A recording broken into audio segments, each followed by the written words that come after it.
I'm going on up, I'm going on up, I'm going on up. Don't it feel like summer? I'm going on up, I'm going on up, I'm going on up. I'm going on up, I'm going on up, I'm going on up. I'm going on up, I'm going on up, I'm going on up. Don't it feel like summer? I'm going on up, I'm going on up, I'm going on up.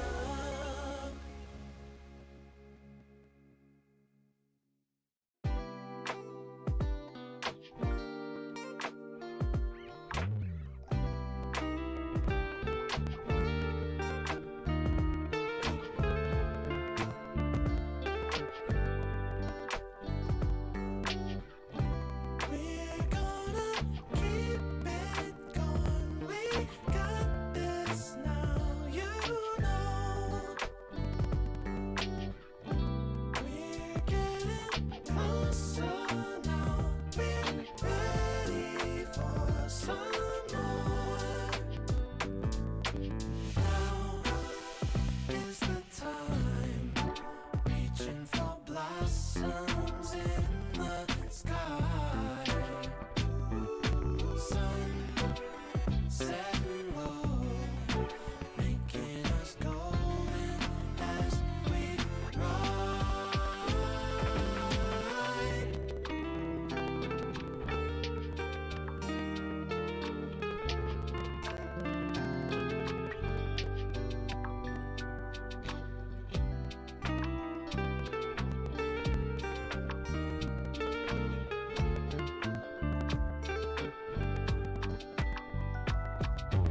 Now is the time, reaching for blossoms in the sky.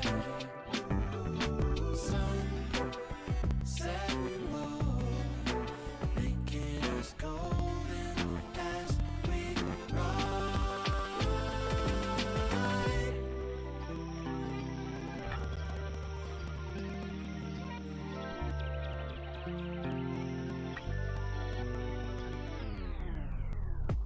We've seen the men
Forever's here, today's the first day. I wanna be closer to you. Closer to you, yeah. You to be all mine. I got all these choices, but I so made up my mind, yeah. There's nobody better, gotta be you. A thousand voices, 'cause it's so good to be alive, yeah. There's nobody better, so it's gotta be you. These myths are busted, the grips are screen on my side. It's done and dusted, I'll never get off this ride. 'Cause life with you is golden, so how can I go back to silver love? I'll be holding, on, can't get enough. Wanna be closer to you. Closer to you, yeah. You to be all mine. Oh, yeah. I got all these choices, yeah. But I so made up my mind. There's nobody better, gotta be you. Got to be you. Voices, yeah. 'Cause it's so good to be alive, yeah. There's nobody better, so it's gotta be you. Yeah. It's gotta be you. Gotta be you. Gotta be you. Gotta be you. Yeah. Gotta be you. Oh. It's gotta be you. Yeah. These choices, but I so made up my mind. There's nobody better, gotta be you. Thousand voices, 'cause it's so good to be alive, yeah. There's nobody better, so it's gotta be you. Hey. Nobody else, no. It's gotta be you.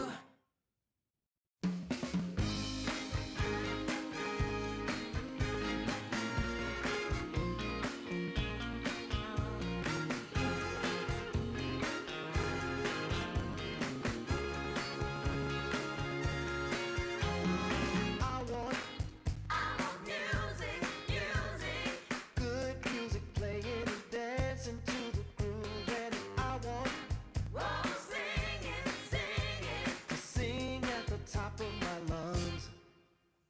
The evening has just begun. Hips are swinging and feet are stomping. Happy people gather round. We will party all night long. This will be magic night to remember.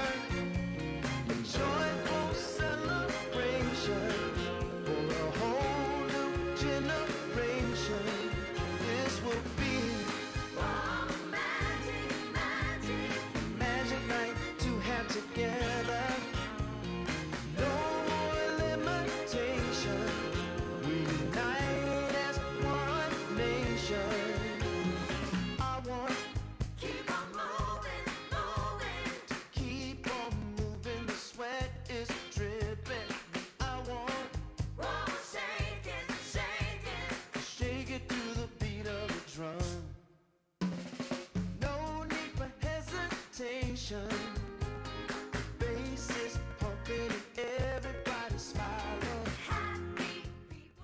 Ladies and gentlemen, welcome to Season 1 here of Dream League Division 2. It's a beautiful day out here, Ace, where we get a bit of a change with the scene, right? Coming through, supporting some of that, Tier 2, Tier 3 teams as well. And we have a long tournament in store for us. Against a Russian team out of nowhere for Division 2 is hype. I'm excited. Yes. Yeah, it's very exciting. It's very exciting. And overall, I guess a little bit about the tournament before we get into these teams in particular, because we will have an opportunity to be able to speak about them and set the stage for these boys. But What have we got? 4 teams going to qualify into Dream League Season 27. So it gives them a incredible opportunity to be able to play at a further kind of LAN style, not really LAN event, but online event, teams boot camping and all that. And of course, the 50,000 prize pool that is also going to be spread. To boost their morale, the prize pool is always nice. And I wonder, is this the one OG will qualify for? Because they've been missing a lot of qualifiers so far, right? Yes, yeah, they have. They've been struggling a little bit with the qualifiers, but Western Europe as a whole at the moment is incredibly difficult when you look at those qualifiers that are going on. So, you got your Navi's, your Mausers that you're going up against. Of course, it's a difficult one to be able to combat. So we will see how they're going to be able to go, and then we'll see how all the other regions are going to be able to fare as well. I believe we have one North American team that I can see. We got a couple of South American teams, which is incredibly exciting. We even have a Chinese team playing as well, Raw Gaming, which a lot of people would be familiar with if you're a Chinese fan in regards to the players on that team. So definitely exciting to see some other regions as well that will be participating in Division 2. And of course, a lot of new stars. They just might born during these qualifiers, right? A lot of not so well-known names here. So of course, this is gonna showcase their skills. Yeah, perfect opportunity. Actually, talking about the match we're about to cast, right?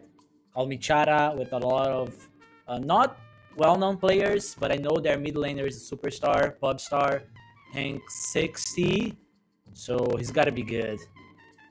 Yeah, I mean, when you're ranked 60 in the leaderboard, you're definitely there for a reason. I think the maybe other person on Kalmychata that people might be familiar with is Woe, who had a long stint on teams like One Move in particular, and he's also very high on the leaderboards as well. 15,000 MMR is going to be the carry for Kalmychata. So they've they've been together for a little bit of time, actually, this team, at least with the under the name, and it looks like pretty much a majority of the players, at least the 3 cores, have been together, and just some changes here and there in regards to the supports. But they've been playing some tier 2, tier 3 tournaments for a month and a half, 2 months now. They've been grinding out some of those qualifiers. They've been winning a lot, and this team is getting together. Maybe this is the one for them to show they've built something interesting in this lineup. And we can't discount Peru rejects a lot of very well-known names on the SA scene, a lot of very experienced players. So this is gonna be like a battle of the old school guys against the newborns. So it's gonna be really interesting to see how it goes. What do you make of this Peru Rejects roster as well? Because Pyke, I think the big one looking at this for me is Pyke going to the offlane, previously being the carry for Beast Coast. So what do we kind of make of this roster? It's a classic SA mix, but they even have a coach, vintage, a TI coach, very experienced coach, former player, and having Pyke moving from carry role to offlane shows how much respect they have for Parker skills. He's very skilled. He won basically heroic the first LAN ever. So had some issues in the previous lineups he played for. He played for Secret, did not do so well, and maybe coming back to SA is where he's gonna get back to his old shape. Yeah, because it's something that a lot of people, I'm sure, is looking forward to. I mean, that tournament you're mentioning with Heroic getting the victory, it was Wallachia, where, man, so many people were talking about Parker's carry, and it was just, I'm sure, inspiring a lot of other carry players as well. So It's going to be a long run for him and a long run for Peru Rejects and of course their opponent Kalmychata as well. So we've got a draft underway. Let's jump into it. Kalmychata is going to be playing on Radiant. They've got second pick and Peru Rejects on Dire with first pick. I just need to ask them, please, guys, don't make this a battle of Huskers. I know you two play Husker really well. Let's just forget about this hero for a moment. We want some new and refreshing heroes. Not a fan of the Husker, are you? Nah, not right now. The hero is just too strong. Why do they have to add a silence to his spell? It's so annoying to be a support playing against this hero, man. Yeah, well, let's see what the Husker is gonna fall in. What other bands we have going around as well. So Peru Rejects gonna get rid of the bounty, the Slaughter. We got Kalmychata with the Mars and the Chen as well. Have you noticed the meta has kind of changed a little bit with the 7.39E letter patch that we got? I mean, definitely after TI, some big talks were around the items, I think in particular, and you know the Aeon Disc Ghost Scepter, you know, along with the E-Blade and then the Helm and Refresher. Are you happy with the nerfs that they got? 5 seconds remaining. I'm pretty happy, especially with the Helm, right? Helm of Dominator patches are always kind of the same. We had this item being used for Ghost Wave push during the previous patch. You would pick something like Magnus and buy Helm of Dominator, and every time the enemy has to shove waves, has to deal with the creep split push, you would just find easy kills with a Magnus, a Mars, something like that. So it's pretty annoying. And Refresher Orb, this item, it's just too strong. It needs to keep being nerfed. Yeah, it feels like it's been that way, honestly, for quite some time, with Refresher being an incredibly strong item. So we're going to get our first phase out. Peru Rejects going down the route of the Disruptor. We got the Dawnbreaker answer as well from Kalmychata, so definitely something that maybe the Disruptor for me is a little bit interesting. I know this hero's had was getting picked up a decent amount so far at TI. It looks like so far as well in some of the recent tournaments, it's actually having a pretty good win rate at the moment. So what do you make of this as well from Peru Reject, just going down the Disruptor as the first pick? What is this kind of signaling for them, maybe gameplay wise?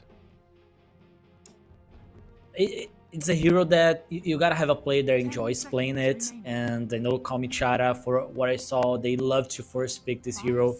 Has a solid lane, and when he hits 6, you get kill potential everywhere on the map. You just need to pick the direction and go there, and it scales really nicely with the Aghanims. And with this many items being added to the game and being modified, having this Aghanim Scepter just helps a lot on the Disruptor on late game. So pretty solid hero, but you need to have a post 5 player that enjoys playing it. Okay. And how do you try and utilize the Disruptor as well with the Vision game? I mean, Naga is definitely one of them with the illusion sending forward and being able to play around with the glimpse. I think mainly the combo is like that song into the Static Storm. So kind of nice, pick up from Kalmychata, a bit of a block pick, and also that can just be great for them because the Naga is quite a strong hero at the moment. Yeah, especially with the Dawnbreaker, have a lot of team fight resets. With the Disruptor, you would love to have some heroes that want to go in and give vision to you, like Void Spirits, Larder, things like that, Bat Rider, that will always be on top of the enemies. So it pairs really nice with these kinds of heroes. But against Naga, against Dawnbreaker, they can always reset. Ooh. BKB punishing hero. Love that. Yep, so been seeing a decent amount of the Earthshaker so far, even with some of the changes that we got in the letter patch. So Peru Rejects picking this up, whether you want to give it to Dark Margot, whether you want to put it to the off lane, we will see. I mean, I haven't seen Dark Margot for a while, but I know that this was maybe not a hero that we were getting too much from. He did like a lot of his melee heroes. Maybe this does Yeah. fall in. We'll see if that's the one he wants to play. We got the Snapfire as well from Peru Reject, so a lot of team fight potential from them. 10 seconds remaining. They have quite a lot 5 now. seconds When they hit remaining. level 6, they can really choose anywhere to go and get kills with that. And they have ways of getting cheap kills with Fissure Kisses, Shaker follow-ups, Disruptor.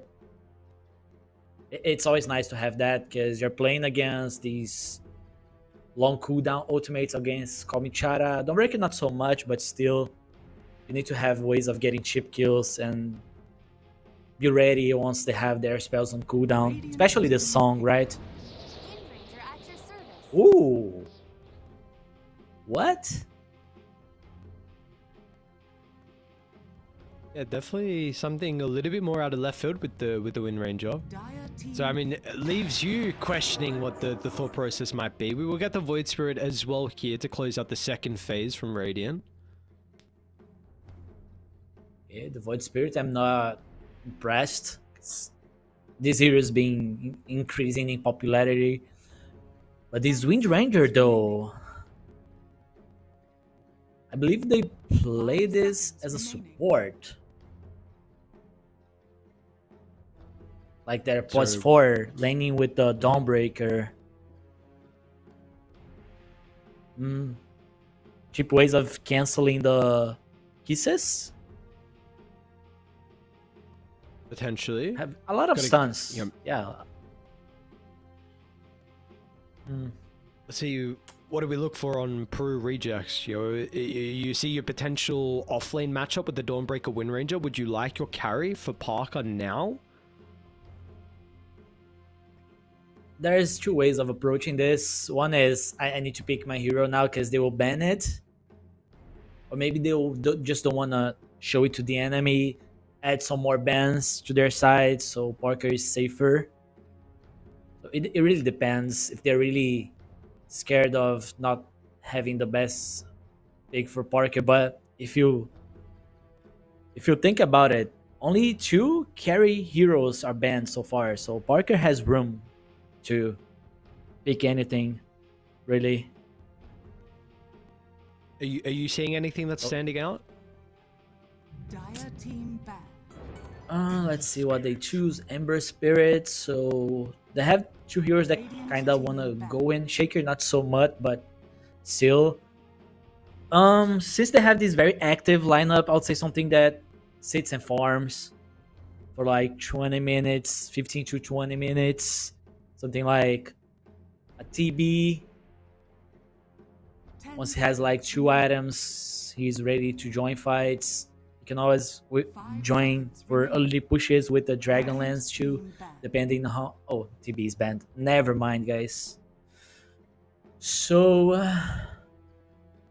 what's left now? There's so many heroes opened. Maybe Gyro is kind of the same concept, even though Gyro likes to fight early more than the TB. But the Ursa ban. How's TA look as well? Just with the vision, with the disruptor, the traps to help with the glimpse. I think it's a hero that Parker plays a lot too. I just don't know if we've been seeing much TA lately. Yeah, it's just annoying playing against Wind Ranger sometimes.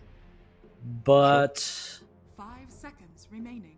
yeah, the issue here would be like some damage over time coming from the Dawnbreaker, some BKB CCs with the Naga later on. But I think he can manage it.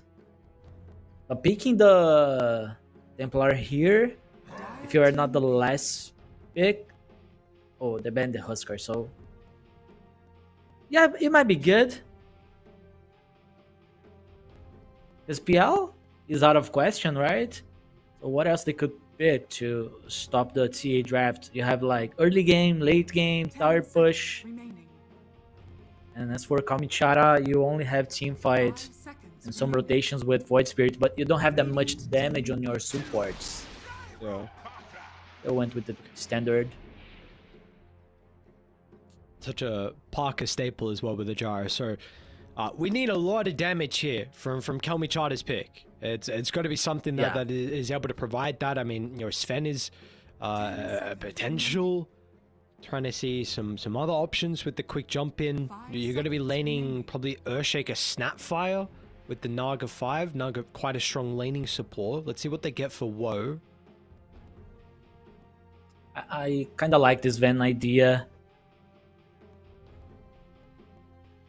Have like a self-sufficient hero that can just jump in, kill the disruptor, or even just going in to give vision.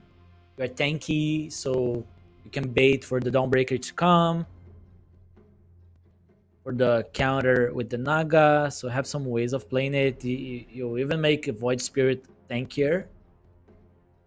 But Peru Reject, since they like to fight early, I can see them contesting some stacks, going to the enemy's jungle. So Sven is not happy to play against lineups like that. Especially if they need to like use a song defensively this early when they're contesting stacks. These make them very vulnerable for the next like 2 minutes. What about Lifestealer? I don't think it's a bad idea. But problem is you have 2 melees against Shaker, right? Because I believe this is like Shaker offline, right? Yeah. Okay, so they don't care about having 2 melees, it seems. Okay. Does this... Our concerns that we had potentially with the damage from Kalmychata, does this kind of resolve it with the Abaddon last pick or not? I mean, he'll have fuel for 2 minutes team fight on Kalmychata now, because you have Void Spirit to go in and out, have some resets, have this Abaddon, so they will just wait for Peru Reject to spend everything, spend kisses, use Echo, use Michael's skills on Disruptor, then they will run out of fuel, and then you can just attack. Supports won't do anything. Shaker can throw a Fisher here and there, but the only thing here that I'm concerned is, can they kite this Abaddon? Because if he gets like Blink Dagger, Harpoon, it's kind of hard to kite him. Alright, well, we're gonna have to find out if they can get to that stage where the Abaddon's is going to have these items. Is there a team that you're favoring overall here with game 1, the debut of both Kalmychata and Peru Rejects in Division 2? I'd say Peru Rejects draft is easier to execute. Just need to hit the timings, protect stacks, contest runes, like basic Dota nowadays. And Kalmychata, they need to secure some farm for the Abaddon.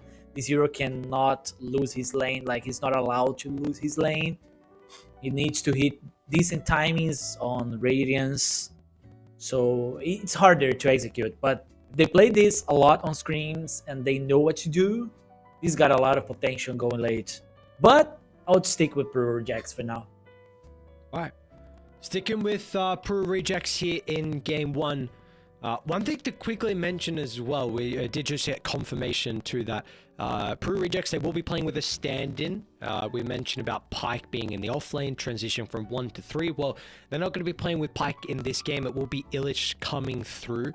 So, previously on the OG Lardum team that we saw. So, he has a lot of experience, a very comfortable position 3, definitely one of the better ones as well in South America. So, well, let's see how they go with him as a stand-in this series.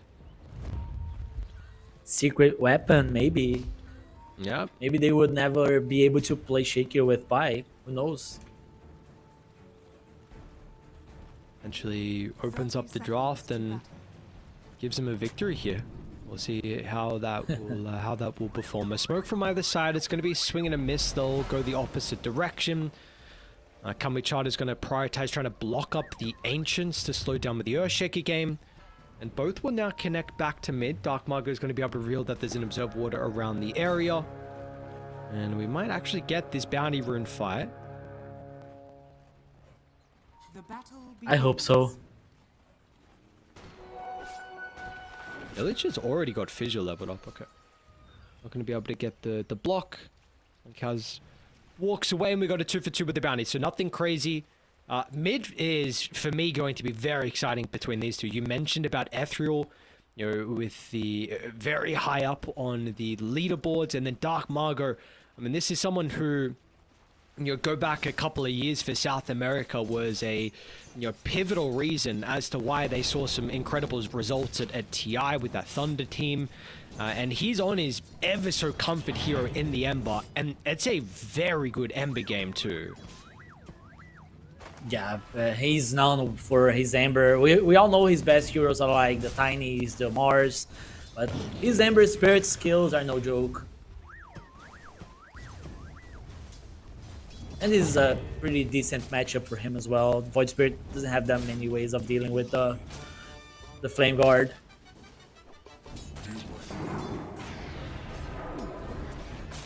No, he does not. I would say kind of the Ember. You're really frustrating, honestly, with the chains versus the Void. Top lane, Parker is getting run down. So early pressure getting put on from Kalmychata. Michael might be able to get a return kill onto Red Gods, but with another round of the Starbreaker, they're actually going to be able to get the Disruptor. So that level 2 advantage. And this is a great start to the offlane from the boys on Radiant. Yeah, you should abuse how weak Disruptor is level 1. You should always try to push to the limits and see if you can get a kill. And if you're able to kill the enemy carry, you're basically winning this lane from minute 1. Oh. Maybe Red God's going he's down. dead. Yep, that would be the case. Tries to get a little bit of damage out with the power shot before the death, but nice strike back from Peru. Rejects the lane is heavily shoved out, but something you kind of expect with the Jarek up the lane. How's the other side lane looking? This is... Oh yeah, he'll get the pull, okay. Not ideal, but there's one more wave coming.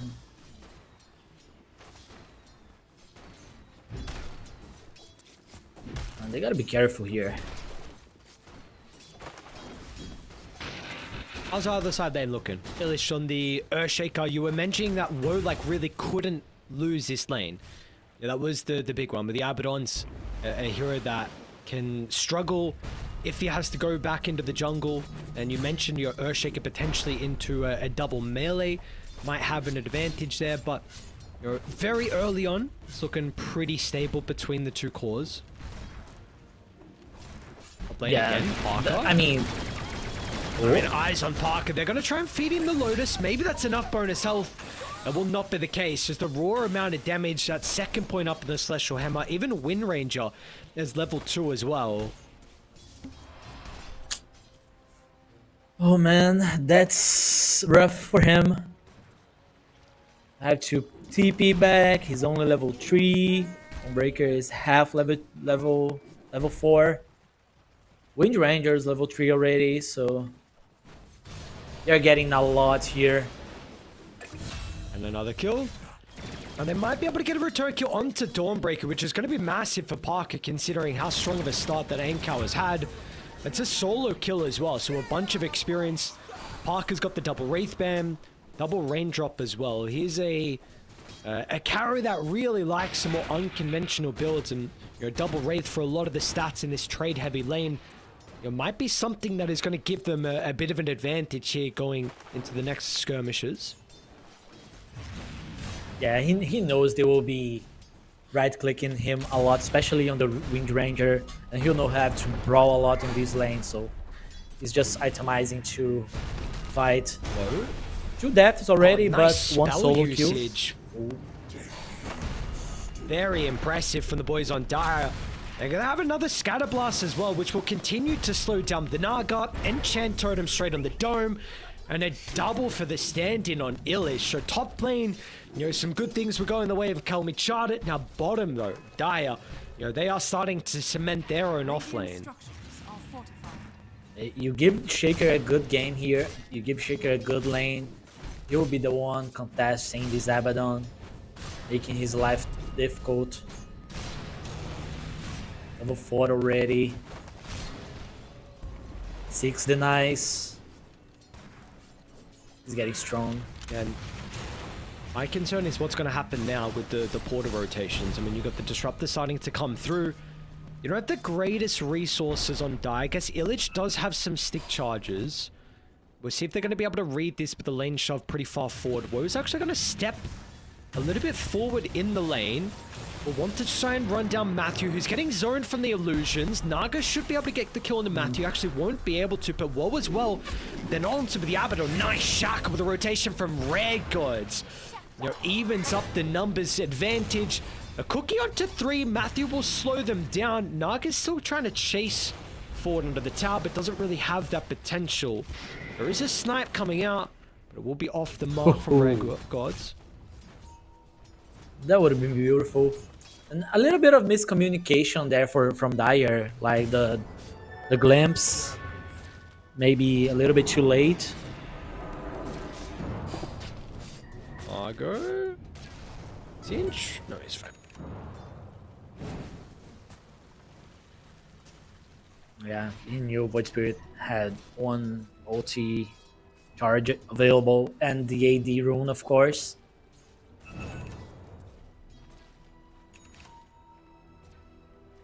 With all the There's gonna be a lot of we've been action. seeing the side, and potentially continuing to be the case. But the root, Naka just steps in with the last second before the remnant was out, and now Ethereal with the amp damage is going to be able to get a lot of chip onto this tier 1 tower. The glyph will slow this down, but Ethereal might be able to tank the wave to keep the catapult up. Yeah, doing a great job. And Void Spirit, level 7 already. Doesn't have mana, but he's going towards the bounty rune on the bottom jungle. Might be ready for a rotation soon. And it's just, he's going to be rushing the scepter too. So we've seen some different item builds that kind of, some cheaper items to lead in before the scepter. Urn, sometimes even going with the vessel. Seen some Echo Saber routes as well, but just wanting the straight up rush with the double silence with the pulse. Yeah, the silence is just too strong here. Ember Spirit's not having anything to dispel it anytime soon. Same goes with the Shaker, so he can just go in freely, only having to feel like Disruptor OT, but he can always try to solo kill Disruptor on the back line. So very self-sufficient build. Radiant's bottom tower is under attack. And we will continue to see the lanes dissolve and now start to play around the mid lane with the power runes. It's going to be a spawn down bottom.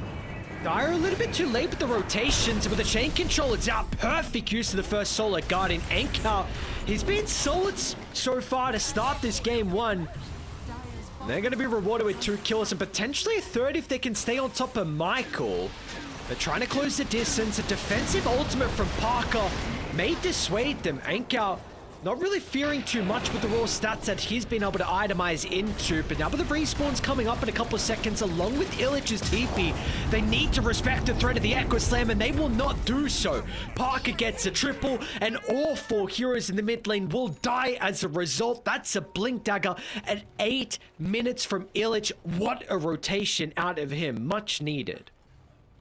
It all comes to how well they played this bottom lane. Getting these 2 kills on the Shaker, having this Blink Dagger this early really saved this early game. Because Indecision was their enemy there. Like, not being able to get kills once Jaro joins the fight. They were going for 2 different targets. And Shaker connecting last second was crucial for them. I mean, so many things. Parker's net worth as well is insane now. Dragonlance, double Wraith Band. He's got so many stats for a lot of the early game fights that we've been seeing. 5,000 net worth. Illich is up there. And these are no stacks. This is your first Echo. We rarely see this, right? Where you use the Echo Slam first to get kills instead of farming. So, he's got this now with the blink coming up just very shortly. Might see another fight around the mid lane. Dark Margot eating a lot of damage. He has a Raging Rune running, but it was a scary moment. Chains onto Ethereal, another ultimate charge. Not going to be able to get up onto the high ground, but the blink from Illich is in as well. Solar Guardian to try and push them away. Will give Ethereal a moment to be able to get that another round of the Astral step up, and he's actually alive. So they'll be able to get him out of danger. Now, Woe steps in maybe a little bit too far. Fissure's still on cooldown for a couple of seconds. Borrow Time's going to be able to get some of the resources back, as Illich now is the one in danger. Drag back, no more follow-up. Dark Margot's still looking to try and deal with Ethereal. He will be able to succeed with the last Remnant. Static Storm as well, but it's not really providing them too much. It's a messy fight in the middle lane. Multiple sides paying the prices. Dark Margot my God. finds a slide to stop the last attack. And now Woe might be in danger. They got the glimpse. It's going to be up in a couple seconds. He's going to try and step around the pit, but the vision is there. Bringing back the Abaddon to his own demise. Oh, Woe does still get the kill, and actually, is he out? One more rocket? No, it's actually not going to be enough. The Black Cannon chasing him down, but Woe's going to be able to survive. The TPs are back in, and now maybe Parker's going to be careful. They've got a ward up in the jungle. Parker? They get the shackle. They do. Parker. What a latch from Rare Gods. Finds the angle just from the tree inside the river. And dude, what is this game 1, Ace? A slaughter. Like everyone, pretty much everyone died on Kalmychata. They had time to respawn and still got kills from the previous team fight. That's crazy. They'll get the tower now. But hey, Abaddon joining this fight, getting a kill, running away. That was essential for his game. He was suffering. Look at the network now.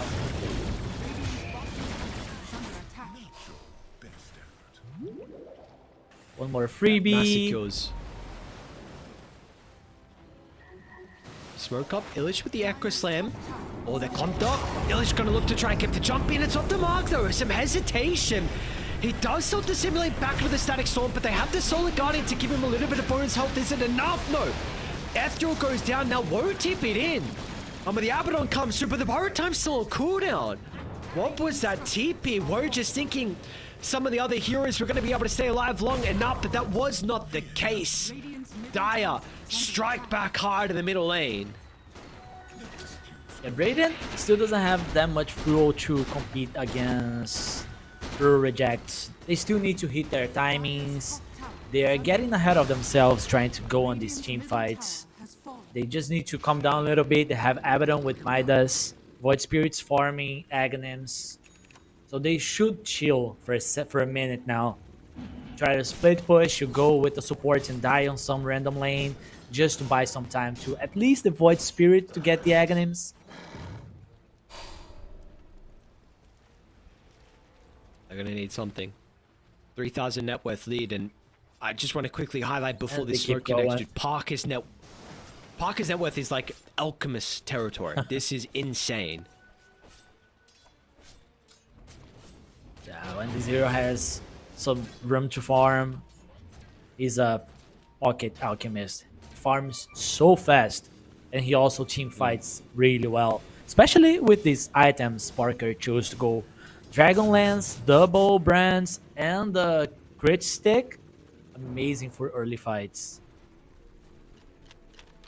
And they still have stacks as well that they're going to be making inside the jungle. So, we didn't see these claimed previously from Millage. So Parker's going to be able to get an extra bonus injected into the net worth. Meanwhile, there will be no fight around the river, so Dark Margot is going to be able to pick up the Arcane Rune. We saw previously Kalmychata wanting to try and smoke towards bottom instead of contesting the rune.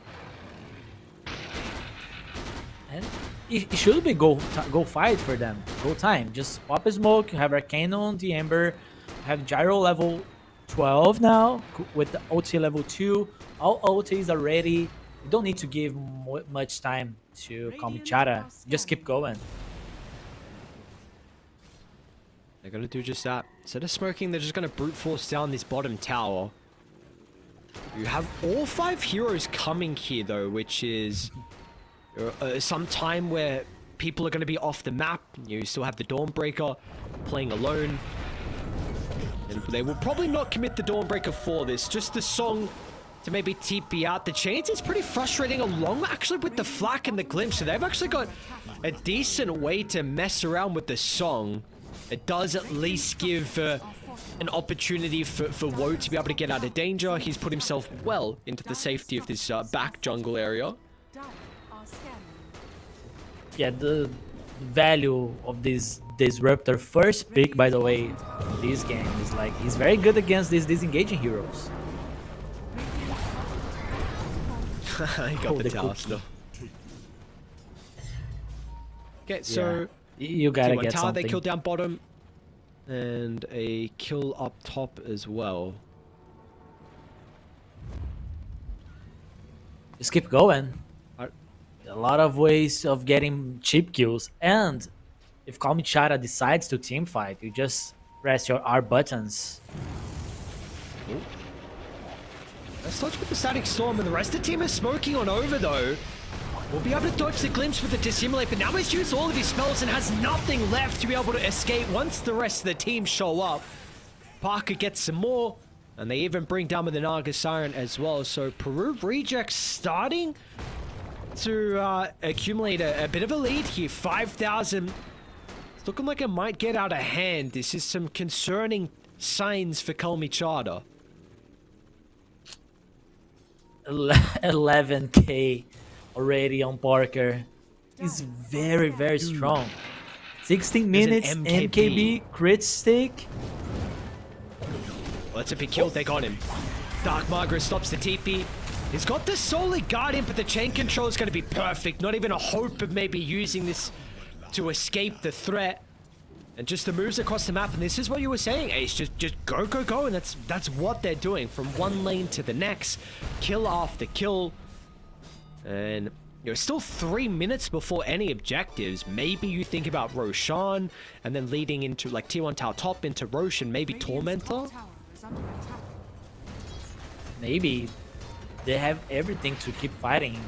The question is, do they want to give time for Kalmychata to tank?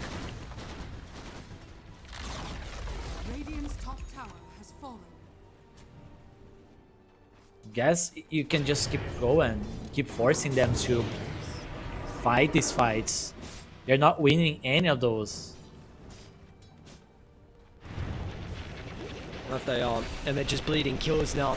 Darkest Iron even dying at the T2 tower. They have to jump the Echo Slam, which is a little bit frustrating.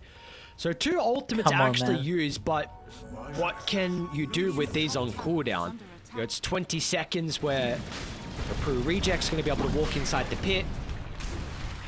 And I do not believe there's going to be a fight. We still don't have the Radiance on Woe as well, considering he went for the Midas first. No, I guess using Echo there just to like bait the enemy of thinking, hey, they don't have Echo, they don't have gonna try Static and Storm, contest. let's team We're fight. looking at running with the Solar Guardian time, and they're going to be able to get this still. No way. Nicely done. And now Parker's health, he's in some trouble. With the chain control, it's not enough to keep him alive. The song is out as well. It'll help Ethereal be able to get over the top. He's still pretty weak. Matthew trying to run all the way around to get the vision. They're going to be able to find him by the secret shop. So Ethereal will still go down, even with the Roche still.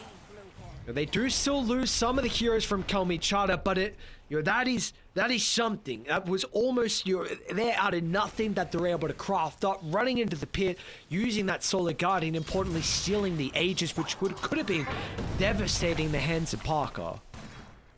The best they could get, they would have ways of fighting against these Aegis Gyrocopter with early MKB. So they even got a lot of gold from these. So as long as Abaddon is not dying before finishing Radiance, this is completely fine for them.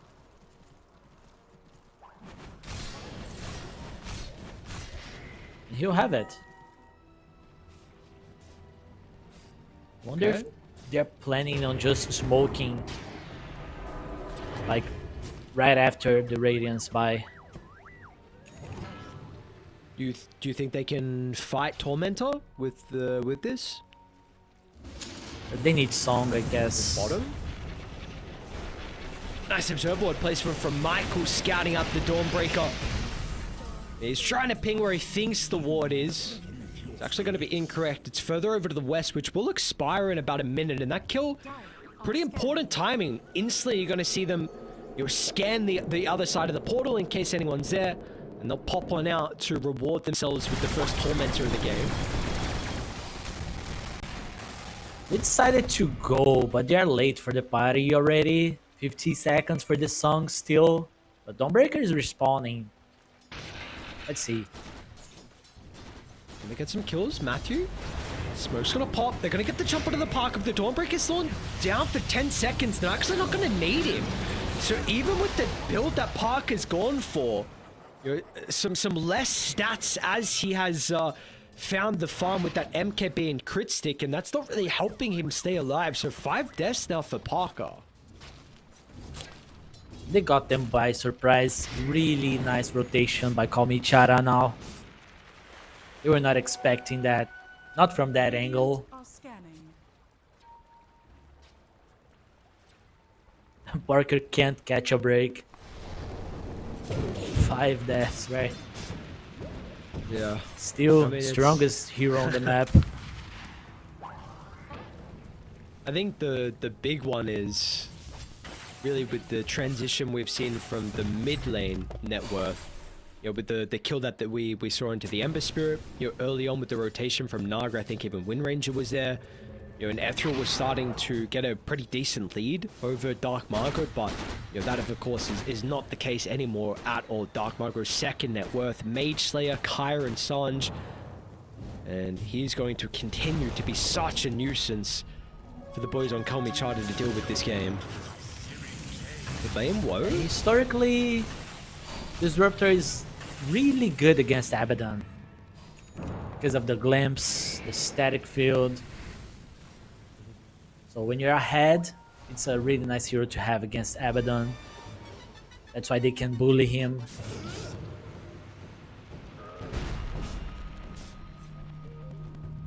Do you like the blink first as well from Michael instead of going like a more utility kind of esque item? I think so. I think you need to follow up on this Ember Spirit and Shaker. You need to be on top of the play. Especially because they are going for these elusive targets. Okay. It feels like a big fight is brewing though. Kalmychata need to try and claw their way back into this game with an 8,000 lead. Could start to get out of hand with Peru rejects. Looking to take more of the map. Now what the timing is that? Oh man. Wrong side, guys. They're not here. Let's see if they read this though. This might be a difficult read. Dark Marco's underneath the Dark observer Mago. as well. He does have the team, of course, nearby. They're going to try and jump him. All or nothing to blow him up with the Static Storm Fissure. And they need the Song to protect Radiant. It's going to come out last second, but all the AoE damage has brought them pretty low. They're still thinking about taking the team fight afterwards. All or nothing onto the Gyrocopter, but Illich is in with the Acro Slam. Now with the fall damage from the Mortimer Kisses, they're going to lose the Dawnbreaker, and the damage, it's just not there anymore. Maybe it's enough for the kill into Parker. Ethereal is making him work for it over to the right side. We'll be able to get the big one, and it's only a 1-for-1 at the moment. More Radiant heroes haven't died, and in fact, Illich almost gets sniped for the power shot. He's somehow stuck in the trees over to the right. Naga is getting chased down. Dark Margo trying to keep up with the Naga Siren. It's got a remnant in a couple of seconds if he wants to use it. Meanwhile, back to the T2 tower. Illich does find the kill, but it costs him his own life. So another massive fight, man. This game, we had a lot of action, a lot of back and forth, and no real big winner there. It doesn't feel like you're winning from any side. Like Gyro dying, Shaker dying, Abaddon dying. So who's winning this team fight? I don't know. I think both lost. to be honest. Parker really needs some sort of life steal, maybe BKB, so he will be able to sustain during the team fights because they have no saves on Peru rejects. So Kalmychata, they're just going straight on Gyro.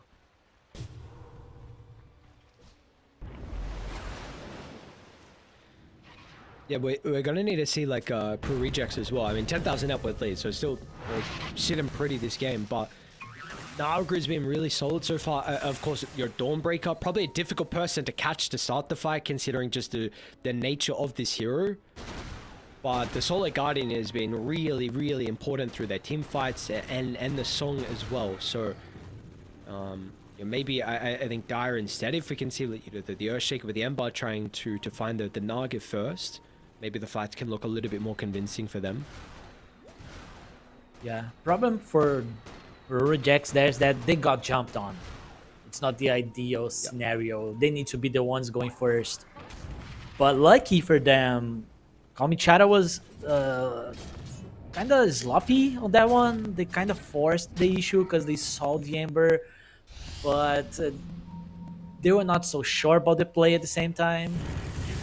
Oh. Whoa. Where's the damage? They're going to be able to... Ethryl's in some trouble with the chain control. It's perfect. Okay. Illich does have to use the Acrosem at the last second. They're going to be able to find the Disruptor, but now they're in a lot of danger. Illich not controlled by this song, but he also won't be able to catch up to the Wind Ranger still. Can they get away with the Dawnbreaker? They will be able to, but the Naga is chased down. So Illich with the double kill. And Matthew as well is going to be able to hit the scoreboard too. Yeah, things are starting to fall apart for Kalmychata. They had no business on fighting this team fight.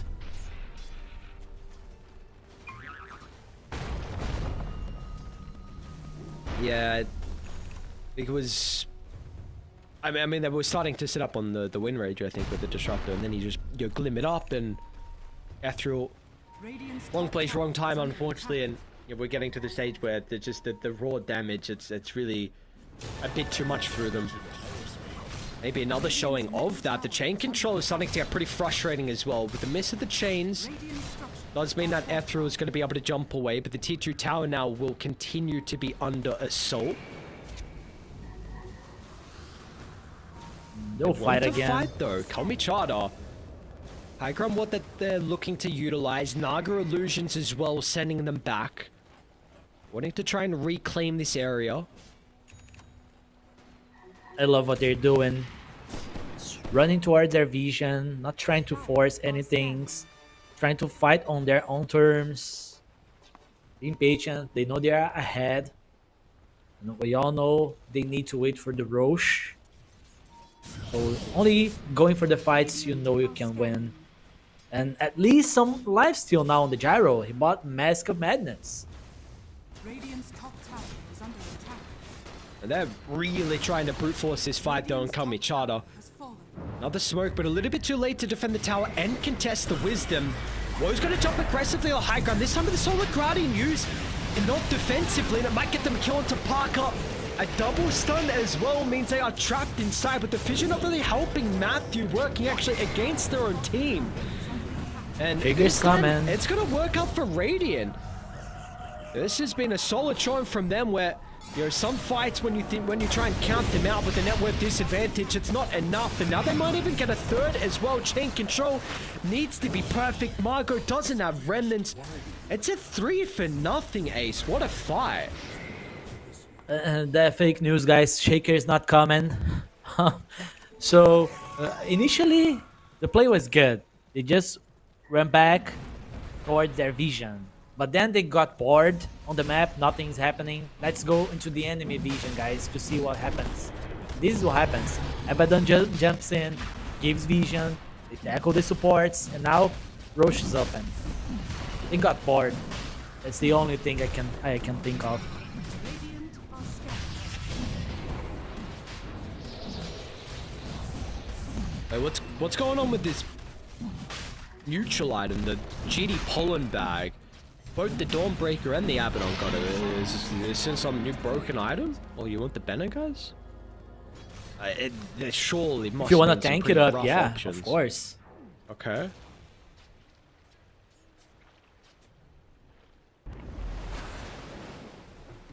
Did anyone go back for the banner? No. Okay. So we just left in the pit. Alright.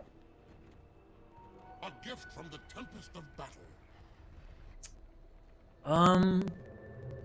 It's getting harder for Parker to teamfight since he doesn't have BKB.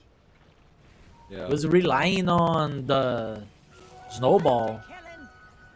But now, without BKB against Aegis, it's just weird. It doesn't feel like they're winning anymore.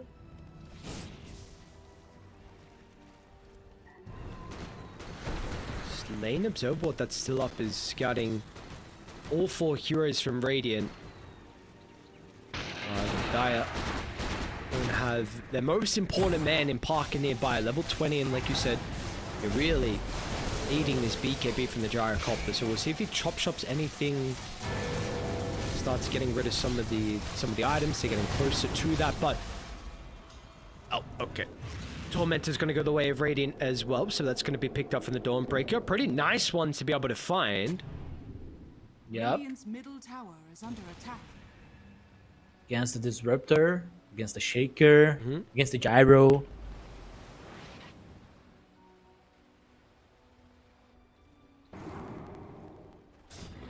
Where would you kind of put the game state at the moment? 7,000 net worth lead, but again, we're seeing like Radiant have been taking some really successful fights, even playing with the net worth disadvantage for the entirety of this game. So do you still feel like it's pretty favored towards Peru Rejects, or is it a bit more even than maybe what I'm giving it credit?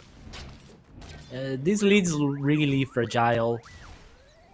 They need BKBs on Peru Rejects to be able to team fight again. Their team fight is stronger still, but they need to find the perfect connections for that to work. And now, playing against these many team fight resets, they're starting to struggle against that because they don't have BKBs.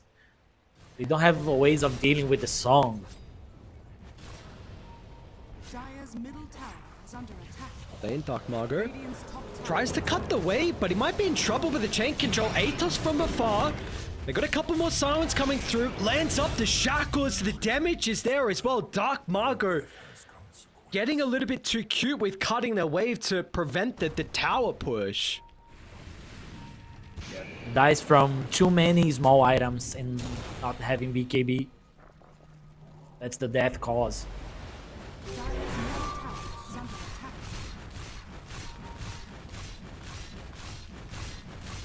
And hey, 40 seconds on the Ember Spirit. You still got the Aegis. Is under attack. They can keep forcing things. You see Dawnbreaker already pushing top. Oh no. Oh, Parker tries to get the force over to the right side. Illich is ready and waiting here with the Acro Slam. Ain't got protected for the moment here, but now they can jump in. It's too late to protect Parker though, and they're not fast enough. Okay, they will still get him, so the Mortimer kisses damage over time. Reigns through for the kill, but they're going to lose the Earthshaker, and they're going to lose everyone. They've caught up to the Snapfire as well. It's a 5-man wipe across the map. Oh, Peru Rejects. So careless. I believe Parker's BKB was on his way on the courier. He got it like mid-team fight or something like that. But now they'll get punished hard for this. Ember Spirits respond, but what can he do other than farming BKB?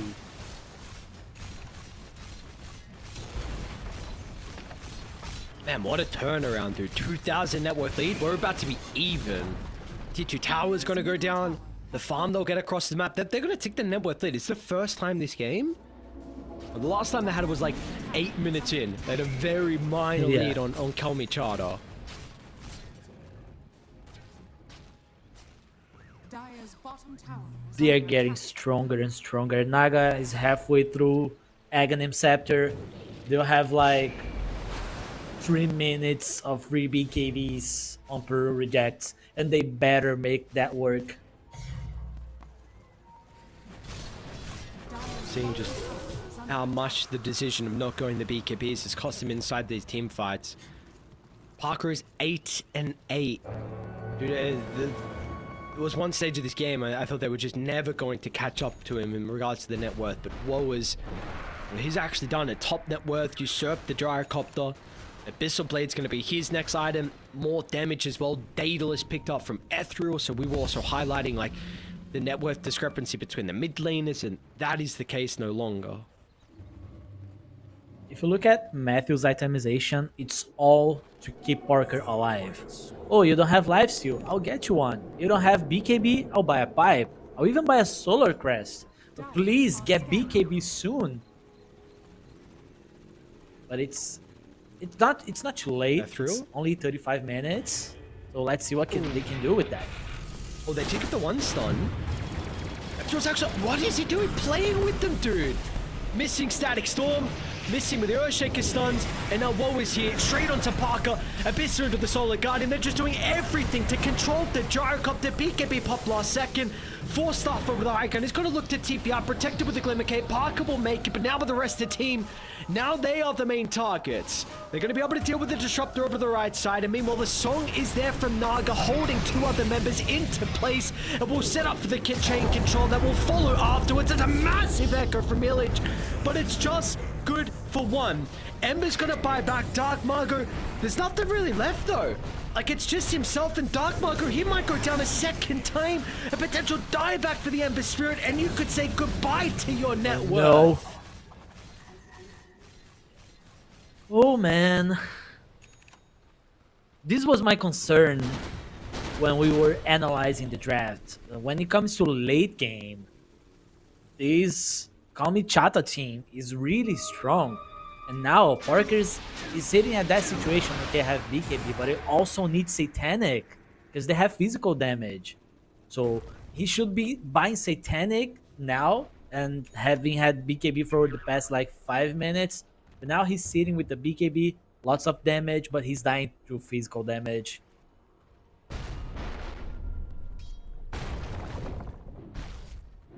Yeah, it's a concerning position for them to be in. And we just see kind of with the previous team fight how they're looking to try and take it, right? Where it's just all or nothing on the jar. Like Abida can just jump in, Abyssal, you know, hope for the bashes. You got the Dawnbreaker jumping in as well. You know, there's potentially threats of like double Solar Guardian if you really want to refresh inside the team fight to use that. I mean, because we saw how close they were killing him. So this is does this game get any easier now in the team fights for Dire? Maybe with the Static Storm, your Scepter on Michael, but that's still some time away. Yeah, maybe with that, maybe with the Satanic. And they also are relying now on the beautiful initiation, a beautiful connection, or Kalmychata making mistakes on the map, getting outnumbered.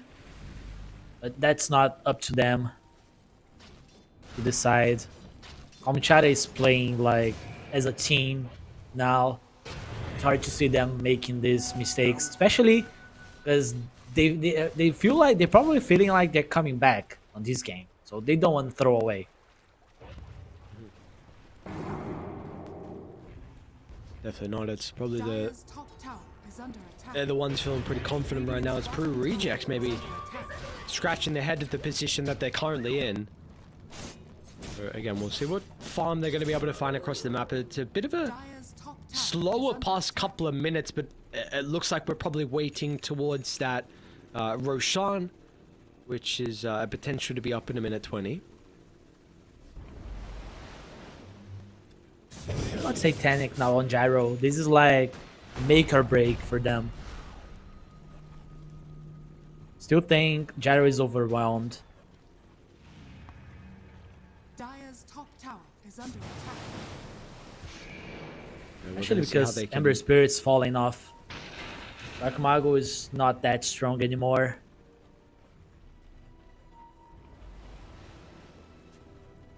Bottom net worth out of the cause on Dark Margo. He had hopes of a BKB at some stage, but has queued back up Shivas into Refresher with that buyback into Death is a massive dent into any hopes of him being able to continue to scale this game. And Dire, they are just going to play on the opposite side of Roshan. I guess the potential spawn as well So maybe we'll move down to bottom. We're looking to try and control the area, potentially get some vision set up. They both have good wards in there. They should be protecting it somehow. Do they have jam on Kalmychata? Oh, they have it on the Void Spirit.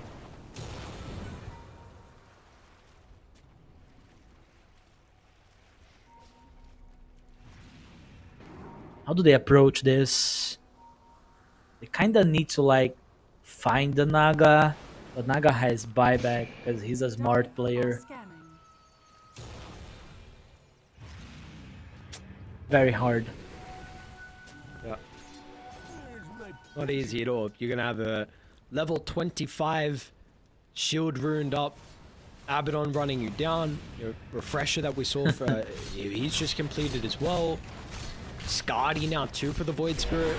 3600 health. They're just getting item after item for Radiant. And they will probably force a fight around Roche, and we'll see what Dai can do. I mean, this can be scary though. You know, how close to... we're still about 600 gold away from the Aghanim Scepter on Michael, so you know, maybe this is where Illich can shine around the pit, but you can just put Woe inside, and with only one person here, it's going to be a difficult opportunity for the Shaker. They'll try. They gotta go though. They gotta do something. Roche is falling. Illich will try and chuck out a fissure. They need a way to be able to scout up. That Remnant's going to be on top of the Aether as well. So you jump in, chain control could be there. Margot's going to be intermediate with the BKB usage well. But it's a bit too early on. It gets bashed as well over the north. They found the gyro. They're onto Parker. Once again, like we saw previously. But this time, Parker's got the Satanic. He's going to be able to turn. Bonus life still back. But a second round of the Solar Guardian means that Parker, he will not have enough sustain. He's going to buy back and look to try and re-enter the fight. But the TP will be cancelled. This fight is over. Illich will try and do whatever he can to make amends. He got the kill onto the Wind Ranger, but didn't have the damage by himself. And so the heroic play is not enough from Illich to be able to even the trade. A buyback wasted on your carry. Roche gone as well. And this game, you're completely out of control from Peru Rejects. Oh man, their spirits gotta be so broken after these team fights. You feel helpless if you're a gyro. You can't out-sustain Abaddon jumping on top of you with the Dawnbreaker. And it was only these two. As everyone else was busy trying to mess with the Ember Spirit. Now they have Aegis on Void Spirit. Not sure what they can do to come back. That team fight was GG calling material, but I guess they will try for another one. You still have your base.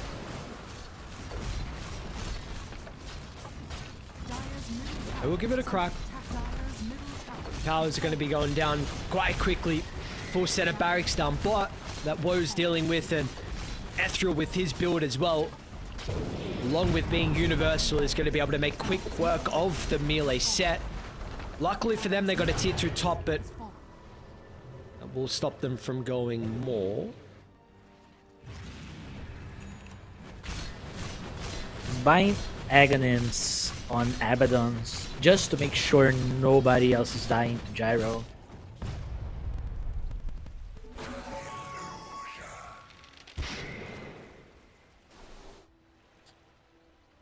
How's the Aegis? Still 3 minutes and a half? Oh well. And guess what? Nago have Aghanims. And buyback too, maybe?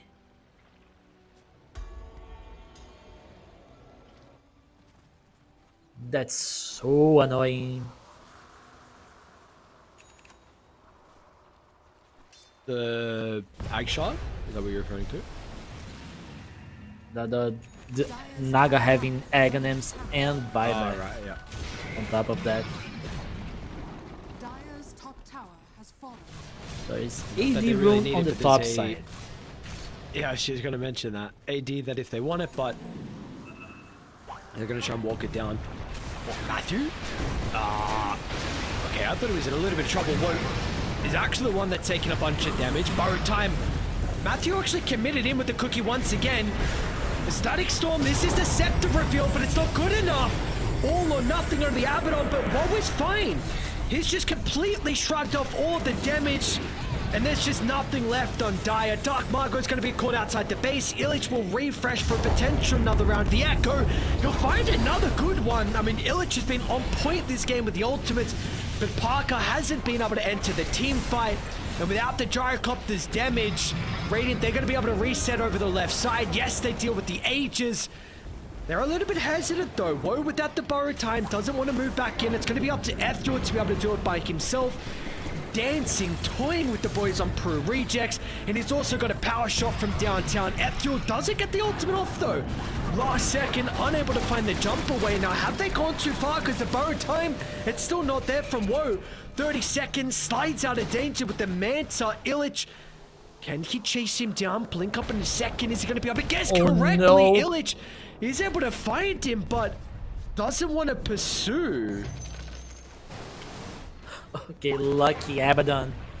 Let's just all agree that Void Spirit diving there was not needed, even though he got the buyback on the Shaker, which is pretty good.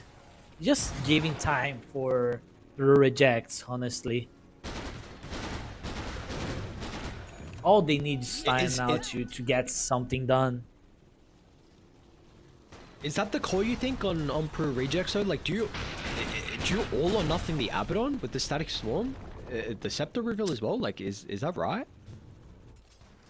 I mean, you have Disruptor to deal with the Abaddon. You pop the OT, you buy time, then you glimpse him back and try again. Problem is that Abaddon has refreshers, so you only have one Static Storm. It's kind of hard to all in on the Abaddon. I think they should try for a different approach on the next fight. Regeneration. Maybe that was because Void Spirit had so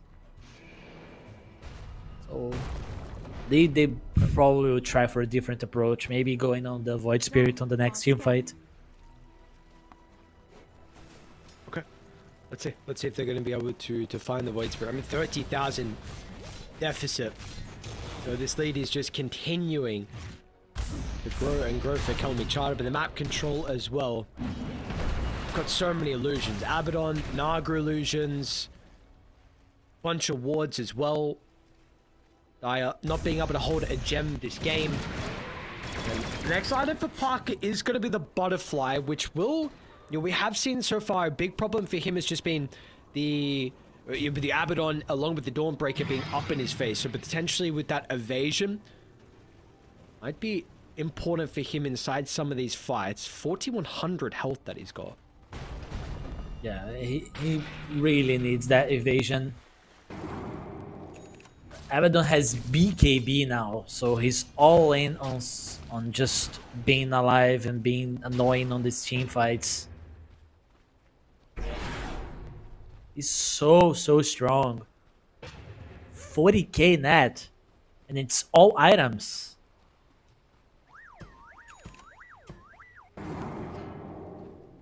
It's an interesting smoke on Radiant. Woe actually used a two-man smoke and just running down the lane.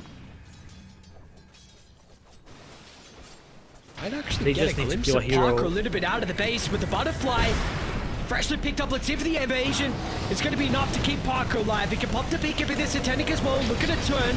It's not enough damage onto Woe. Woe's borrowed time is finding up Parker.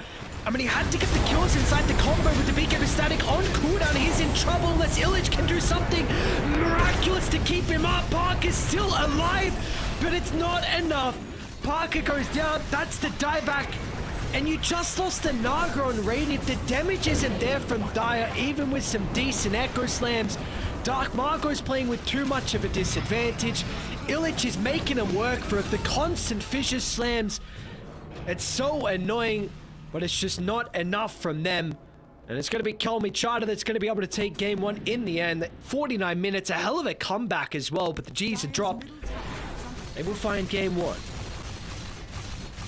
Yeah, I mean, they found best target possible for Parker, right? Because you know Parker is buying items non-stop just to be able to keep fighting on this team fight, so he probably doesn't have buyback. And I mean, shout out to Kalmychata for keeping up and don't just falling apart against the snowball that was building from Peru Rejects. It was impressive. Honestly, I really was not expecting this to be the outcome of this game, to be honest. You know, for us to go 49 minutes and for Kalmychata to at least be the ones to be victorious. And KDA, like Parker, what was he, like 7-2 at some stage? Was really on the net worth that we saw of him. Again, we were mentioning like Alchemist territory. It was absolutely insane. Like 15 minutes, he was 10k, and the Abaddon was 6.6, and then he ends the game 9-2. I mean, that's just a crazy KDA in the end for Parker's gyrocopter. Impressive performance from Kalmychata. Like, what do we put this down to in the end from them to be able to get this victory and come back? What do you feel like were the big things? I mean, they stopped team fighting every time because Peru Rejects were ready to fight for like the first 20 minutes. They kept going against Kalmychata non-stop, and Kalmychata was fighting. They should be farming in some of these fights, so they stopped fighting. They started getting the items, getting the Radiance, getting the Aghanims. And as for Peru Rejects, you need to play accordingly. You have your Gyro going all in on damage. You need at least on one of the cores a BKB. So you buy space on these team fights. But all 3 cores going greedy on these team fights just because they were winning the early fights ended up on them losing the fights after Kalmychata hit the timings. Yeah, I mean, I don't know. I'm looking at Parker's item. MKB Daedalus, 22 minutes. Maybe a little bit crazy going on this damage. So, we'll see something. Again, you just mentioned and also mentioning a lot inside the game was just BKBs being a massive problem, and we'll have to see how the draft looks as well. I do want to say also your massive Illich on this Earthshaker looked incredible. I mean, the stand-in from them and what he was able to do, very impressive. So we'll see if he gets his hands on the Earthshaker, and for me, if we get the Naga and the Dawnbreaker again from Kalmychata heading into this game too. But a great showing, a great comeback. They're going to be victorious in game 1. We're going to send it to a break, but when we come back, we've got more Dream League Division 2 action. See you guys soon.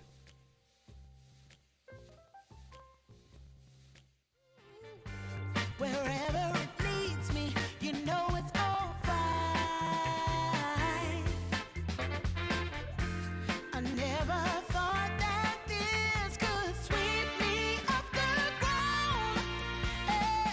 I don't want it to stop. No, I don't want it to stop.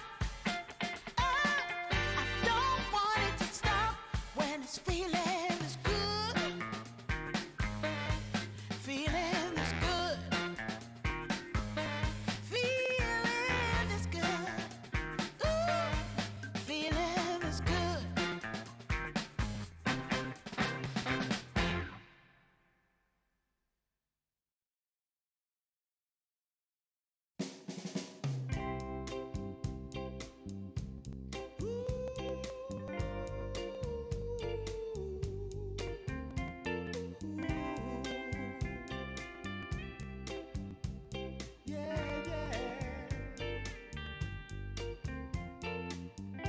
I've been waiting a long time, just longing for a glance from you.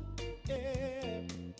A chance to look in those big brown eyes. No telling what my heart would do.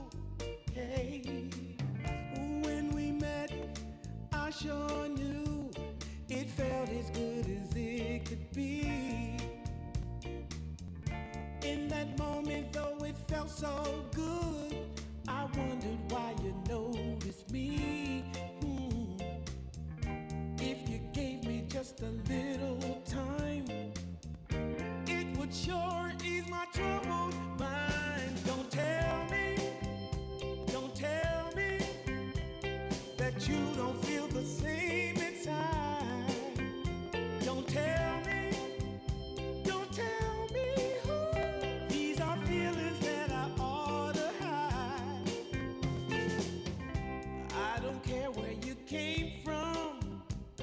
Just tell me where you wanna go.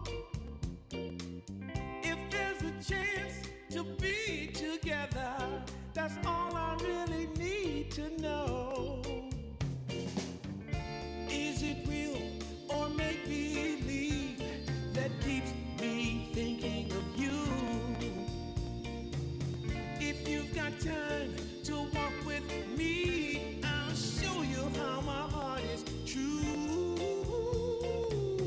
And here I stand, waiting for you. Tell me, baby, what I gotta do. Don't tell me that you don't feel the same inside. Don't tell me these are feelings that I ought to hide. Don't tell me that you don't feel the same inside. Don't tell me these are feelings that I ought to hide.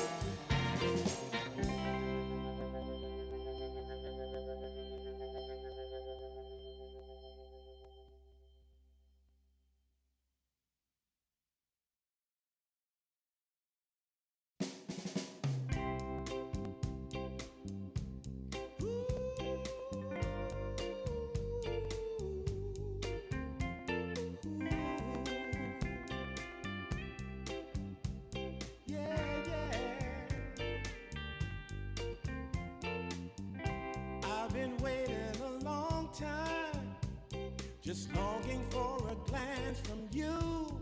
Yeah. A chance to look in those big brown eyes. No telling what my heart would do. Hey, when we met, I sure knew it felt as good as it could be. In that moment, though it felt so good, I wondered why you noticed me. If you gave me just a little time, it would sure ease my troubled mind. Don't tell me that you don't feel the same inside. Don't tell me these are feelings that I ought to hide. I don't care where you came from, just tell me where you wanna go. If there's a chance to be together, that's all I really need to know. Is it real or make believe that keeps me thinking of you? If you've got time to walk with me, I'll show you how my heart is true. And here I stand, waiting for you. Tell me, baby, what I gotta do. Don't tell me that you don't feel the same inside. Don't tell me these are feelings that I ought to hide. Don't tell me that you don't feel the same inside. Don't tell me these are feelings that I ought to hide.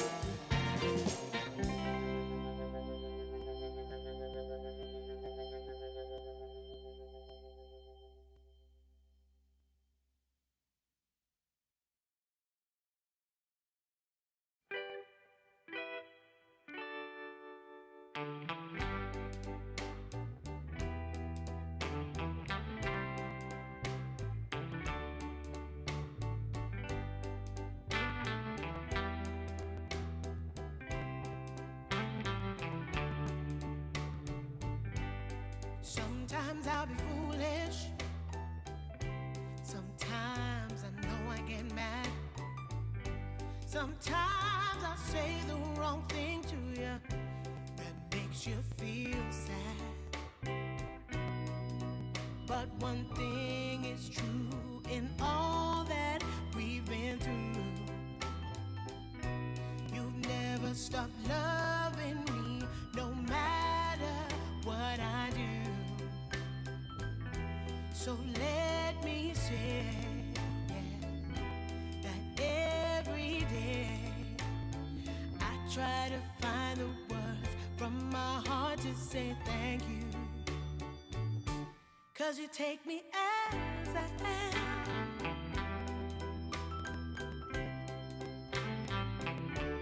You take me as I am. Oh, baby.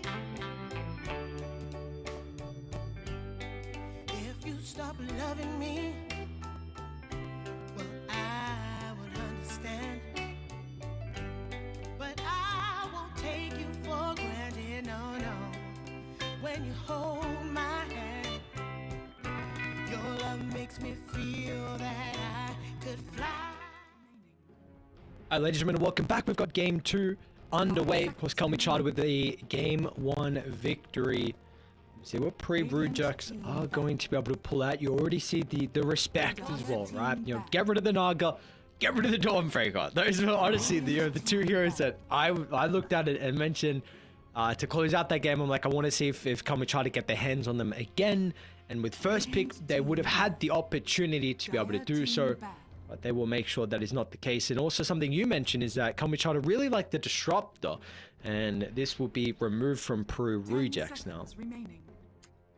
Okay, so no team fight resets, huh? I think Kalmychata should ban the Shaker just to send a message. Interesting. What is... Interesting. So this was... It was first phase ban last game, right? I think Pretty sure it was. 10 seconds remaining. I'll double check. I'm looking now, but I'm pretty sure it was. 5 seconds remaining. Yeah. Okay. It was first phase ban along with the Bounty and Shadow Demon from Peru Rejects. What do you make of this? What do you make of this slaughter? Obviously, it's something that they must have been playing in a lot of their other qualifiers that are going on. I'm not really seeing anyone else do this. What do you make of the slaughter? They played as offlane. They play for the team, buying Aghanim's, tanking it up, giving vision. But we know this hero has potential to go mid lane, so it might be a flex pick for them. No way they just first pick offlane Slardar like that. Has to be some sort of flex hero. Yeah. And it's they're protected in a very interesting way as well, right? With the troll already removed in the first phase, and then you see the Terror Blade as well as a fob, which is one of the other carries that are pretty good against it. We'll see if they even remove another. There you go. So 3 carries that they feel like is required to be able to protect the Slaughter. We'll see though how frustrating of a lane it can be with the dual breath on Jakiro. You know, maybe that can be pretty annoying with the attack speed slow, the move speed slow. So maybe them putting, you know, maybe they put a little bit too much priority on the carries instead of a support to be able to protect. But they know this hero, and they obviously have got a pretty solid idea around it and how they need to try to protect it. Yeah, but fun fact, last time they played this Lardar was off lane against the Jakiro, and they won. Okay, there you go. Radiant So, team pick. yeah, all good, all good. Dire team pick.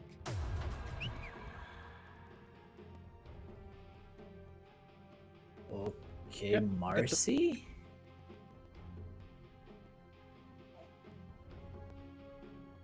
That's interesting, A lot of potential. 10 seconds right? remaining. 5 It is seconds interesting. remaining. I'm just trying to work out where it goes though. It's not a Parker hero. So we're looking at Illich or Michael playing it. Kind of hard because sometimes it's played on the safe lane, on +5, +1, but you have a Jakiro hero that likes to play +5 most of the times. Now you have the Marcy. Do you want to play Marcy as a 4? Ranger at your service.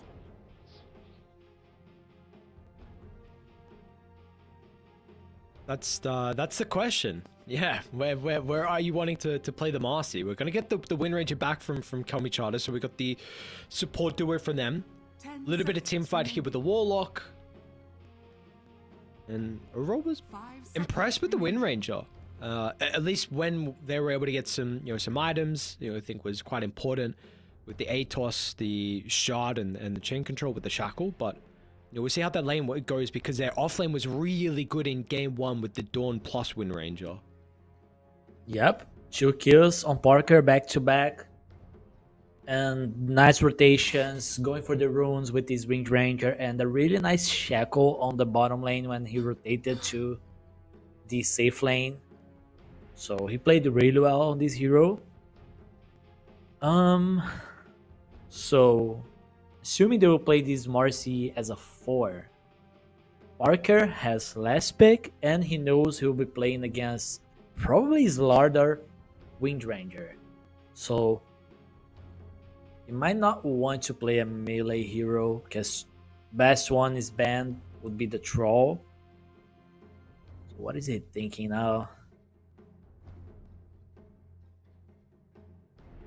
Maybe Morphling Marcy, also really nice duo. Luna, there's some mix of magic and physical damage. Yeah, don't mind it. With the Marcy, with the Jakiro, you hit the structures really fast, and they were really lacking this on game 1, right? Because they built an advantage, but they were not translating that in tower push. So with the Luna, this is different.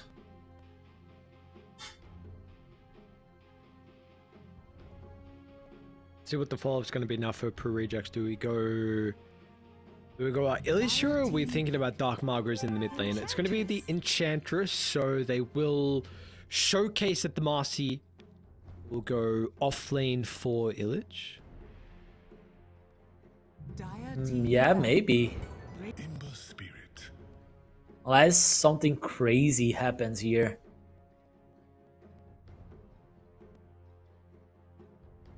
I don't know about This you, is but I'm personally not the biggest... True. I was just going to say, I'm personally not the biggest fan of Dark Margot last pick. I don't think he has a hero pool that is like a gotcha hero pool. I mean, I think you have to ban the Huskar. I believe he's a Huskar player, if I remember correctly. So Monkey Huskar. What does that leave then Dark Margot to be able to punish the Ember? Radiant team ban. I don't... Yeah, Huskar is like the best ban. Yeah. When you think of Dark Margot though, like, do you like his heroes being picked last? 10 seconds. In this case, I don't know. It doesn't feel necessary for him to have last pick here, unless they are really doing some out of the box shenanigans with this draft they have. Because let's say the Mars is banned, so he can't even last pick Mars here. What is he gonna do? Pick Storm against Ember? Sometimes you get punished.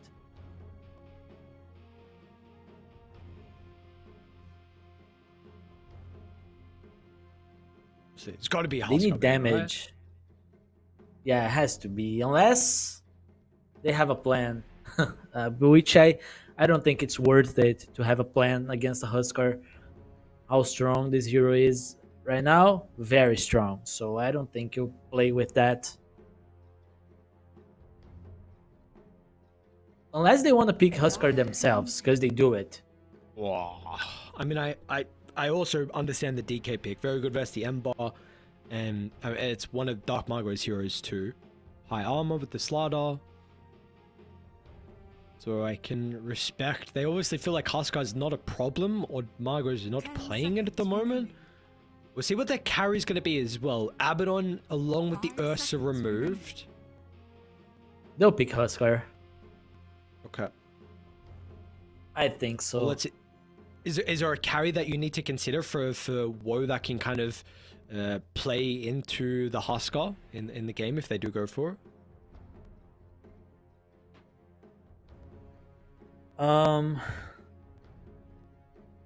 They do pick the Huskar here. My concern is where you're putting the Huskar.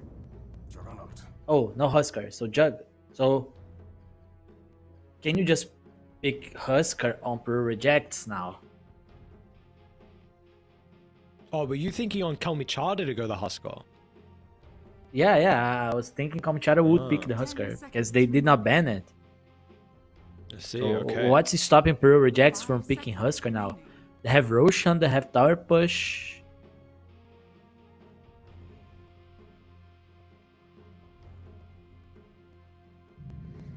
They have Let's see, where do Enchantress. Earthshaker. Choose your Okay. So no Huskar. Is We're Huskar gonna go the banned? Earthshaker. Are we blind? I I don't think so, right? So I guess the one thing that I was seeing is that their initiation for Peru rejects was like quite lacking with the Huskar. I thought maybe it could be different That's if you go true. like I've been seeing kind of the Blink Huskars lately, so I wasn't sure if that was a route that they could go down. I mean, Earthshaker, we're gonna see. This time it's gonna be in Dark Margot's hands. We were potentially bring up with it going mid with the melee with the Void Spirit in the previous game. Can be nice as well with the Jug to be able to have that first stun into blowing him up. So we will see. You were lacking stuns on Peru rejects very heavily. Like the concern could have been just like how easy would it be for them to disengage. Like the Slaughter with just being so survivable with this like Scepter build and whatever other utility he goes for. Your Wind Ranger even being able to slip away, with the Ember being able to get out. So I completely understand why they go this Earthshaker route. I think for both us with calling the Huskar, it's just like you always think of it when you see the Ember, just to be able to completely destroy his lane and then make it impossible to play afterwards. But probably the Earthshaker is just overall maybe better for the game in regards to what it's able to provide, considering again they pretty much had no stuns. Yeah, and it's easier to play with the stuns, right? They were really lacking on team fights. Now having the Shaker, and the matchup against the Ember is also good because you can't deny a lot. You take a lot of damage from Flame Guard, but you get your Blink Dagger and start getting kills on the map. My idea here was, when you have these Luna drafts, sometimes you don't rely that much on having a team fight. You rely just on 5 man and going for the objectives and forcing the enemy to do something about it. And having Huskar to frontline for you and Luna is good. But if that goes wrong, the game might just be over. So it's easier playing with the Shaker in this sense. And they are 1 game down, so they need the W. Yeah, let's see if they're going to be able to get the W in this game. 5-man just brute force up the high ground. Oh, that's kind of scary with the dual breath onto multiple, and they've isolated Ethereal. I mean, Ankel will do whatever he can, but with the Slaughter, not really enough. Another round of the dual breath. So they should be able to get Matthew, but it will be a 2-for-1, and it's going to be more kills to go the way of Peru rejects. This was not a high ground. They should have ran. What? Margot, no, the fissure. Maybe they get Woe instead? Beam up is again for Parker. No, they're going to be able to make it away. So a couple kills actually slip out of the hands of Peru rejects. Could have been an even better start. And a lot of resources used. Mago is gonna lane half HP. begins. Jugger is with 1/3 of his full HP right now. But I love it. You need to play Dota from minute 0. Just go fight. How's the rune state? Again? Oh, 2 for 2. Okay. So, did Margot get any kills? No, 2 assists. So, Fissure level 1, honestly a little bit frustrating versus the Ember. This is something that you were mentioning, like you can get a lot of denies, and it's a bit... The level 1 will definitely be a little bit awkward for Dark Margot to be able to play into. See how much it's going to affect him, to be honest. It could be okay. And not the end of the world, but annoying. Prevents you from getting the ranged grip deny. Oh, the Fisher again, being the imposter. Gotta work on these Fishers, man. I was watching top of the sentry battle between Matthew and the Warlock. Just a double hit, actually helping me get that sentry. And what do you make of this as so well? unfair. With the Jakiro actually laning away from the Slardar. I thought this was kind of the reason behind it. I guess also you have the enchant potentially if Enkao is like guardian sprint and is trying to run down the Luna. So is it that big of a problem? I think Enchantress enjoys more playing on the bottom lane, Okay. playing with the carry, especially because if you're playing with your form, you want to max impetus or at least get early points to dish more damage. And the Jakiro, he will deal damage with this standard build, so he's fine moving to 4th position. And Enchantress is good enough to deal with the Slardar. You mentioned already, you can just dispel the sprint, heal the Luna, What did you say? dispel the build was? Wind That- Rend. I What was build? just going to ask about the build on the Slardar. You said it was the Scepter, right? Was he going other utility as well? Yeah, the Shard, Scepter, Blink Dagger. Just go in, remove armor, go out. Things like that.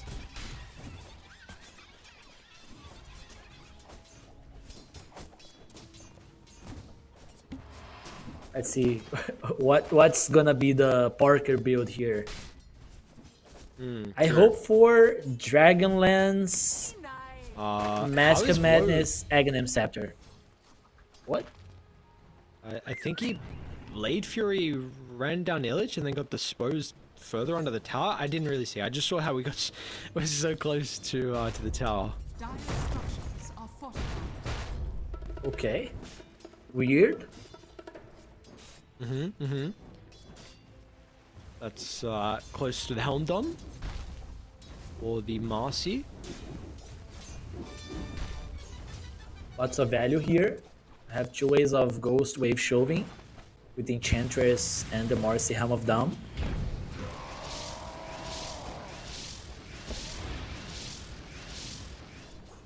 Good news is that the Ember Spirit can deal with that.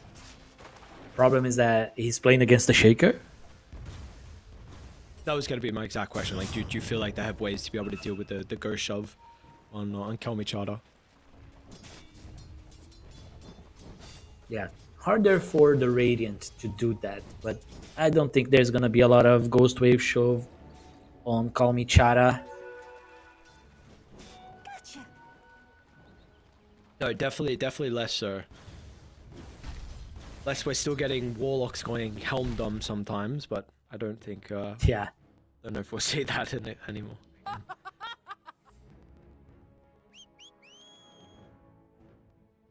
Do you know where Okay. the Peru Rejects are playing out of as well?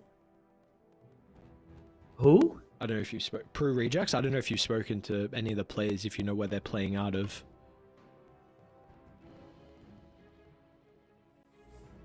Let's see.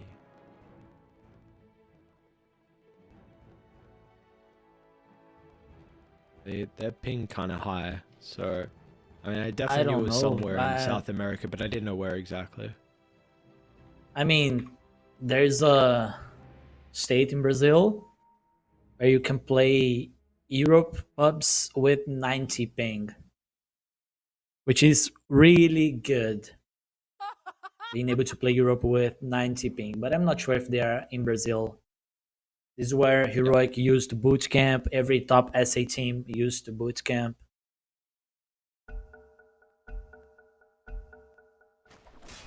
What's the state called again? I heard the name pretty recently. I don't remember who made Fortaleza. the post about it. Yeah, that's it. Let's see, top lane, a little bit more aggression. Wets is going to be pulled back. So Wets, I'm looking at the name of it. Nice shackle here from Rare Gods, and now Illich as well should end up being killed off. The Dual Breath Slow might actually help Illich get away, tries to block the vision. It's actually going to give a branch eaten over towards the Wind Ranger, and he gets the snipe as well. Very similar to the previous game. We saw Rare Gods, tipping in to act as that extra number. And, he's going to be rewarded. Nice double kill, nice tip as well. Keeps Woe alive. Pretty plays. Making the difference with the Wind Ranger. If you want to play Wind Ranger 4, you need to be able to land these 2 hero shackles. It's definitely doing that.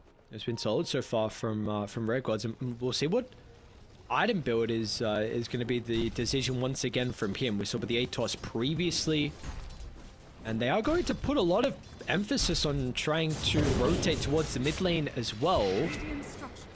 Margot's going to be in some trouble by the looks of it. Not much Michael can really do to help out. Margot tries to protect himself with the 1, but the bonus health is not enough. So we're killing to the Earthshaker thanks to the 2 extra supports moving towards the middle lane, and they might still stick around for the power rune that's going to be up in 10 seconds. I love this movement from Kalmychata. You're playing against Enchantress, minute 5, she's gonna pop in your lane with the creep to hit the tower. So you're anticipating this move with the 2 supports, and you're getting the kill on the mid lane. Bottom lane? Parker and Ankel, who's going to be able to win the 1v1? Looks like Ankel will respect with the beam coming back up in a couple of seconds, but both are low. Might have to go back to mid, however. Michael, I thought he was in a little bit of trouble in the mid lane, but it was just the 2 supports that were surrounding him inside the river. Ember has the Invis room. Oh! Very cool. Did not connect on Parker, I guess.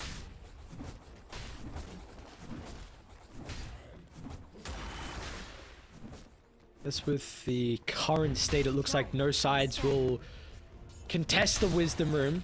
So it'll be a safe 1-for-1. Look to try and get the stacks and then pick up the extra experience. Yeah, that's really important for Radiant to get more XP here. To be able to rotate.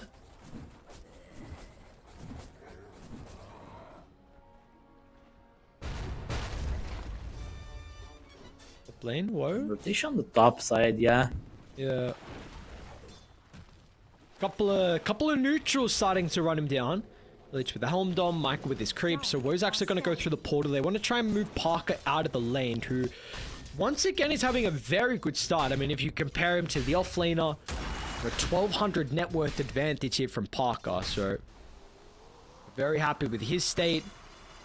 And rather, so it should be a T1 traded from both sides. Yeah. Mid lane. Difference Echo that Slam Illich actually been will used get from Dark Margot. They're going to be able to get Ethereal. Just gets the Remnant over. So Ethereal will be okay. First Echo Slam of the game is not enough to find the kill. Level 1 Ice Path 2.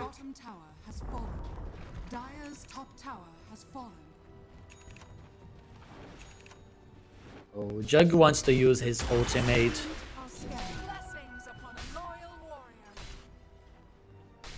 And they're collapsing on the mid lane. Dark Margot. Woe's even going to be here as well with the threat of the Omni Slash, and he's going to use it instantly to dodge the Ice Path, but he gets unlucky. Multiple slashes onto the creep, but it's not going to matter. Shackle from Rare Gods will help them chase down Matthew. They're trying to get in front, and with the chains back up, Matthew will die as well. Another Tau potentially under assault, and they're going to get a lot of damage here with the Golem and the Healing Ward to keep it healthy. Ooh. With the Healing Ward to heal has him. ulti. Oh, they're kiting. Alright. You get the kill, you take the tower. They even used Glyph to buy time for the Omni Slash not connect on Dark Margot. That's why Jug was sitting on just one single creep the whole time.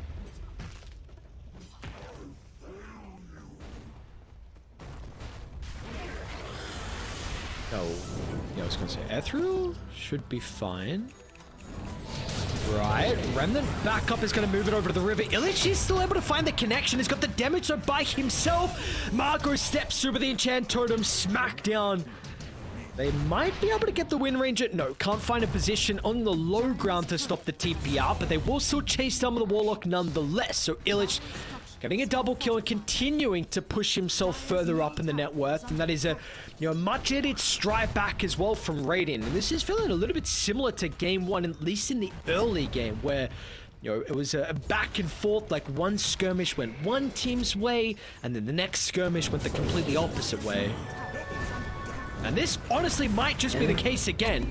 They're falling pretty low on Radiant, but the side set means the Shackles isn't going to connect onto both, but they've got to be careful of the Echo because they clump up again on top of the creep wave, and now Slardar is caught as well with a chain control. He finds a nice crush, but he doesn't have no items, no stats, nor utility to tank up through all the damage. Woe's going to try and step in with the Omni Slash, but he is too slow as Illich runs out of trouble. Now we'll look for Michael, but oh, dude, what an ultimate, bro. This hero is so stupid. It's so frustrating playing Jug, and it happens every time. This is back-to-back Omni Slashes where it just jumps to a creep. Cool ulti, bro. This is what we call semi-carry or fake carry. But has its qualities, but yeah, the ultimate sucks. It needs a rework. I don't know what to do with that. It feels hard to balance. Yeah. It's a tough one. And that is a big fight for Dark Marco as well. I was going to mention that I felt like we could see this game him have a little bit of trouble with finding a good timing of the blink, because that first Echo Slam wasn't used to farm the Ancients, and then Dire also took the hard camp near the Ancients as well, which makes it a little bit more difficult for him to be able to find that farm. We'll hold that thought mid lane. Rock going to be used aggressively onto Matthew Parker. You're stepping out of the jungle for the first time, and they might be able to punish him for this. It's a pretty decent fissure to help him run away, but Ethereal won't be blocked from the wall, so Parker chased down.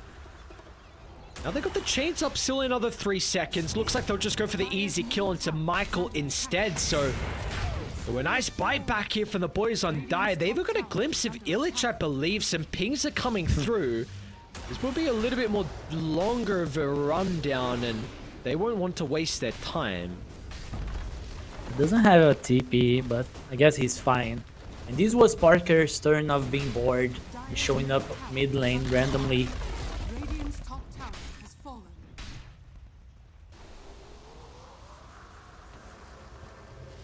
Should not do that. It was a bit random, wasn't it? I don't know if he left the jungle. Felt like Manta was time for him to move. I mean, it's a great Manta game from what he can dispel, but a little bit surprising.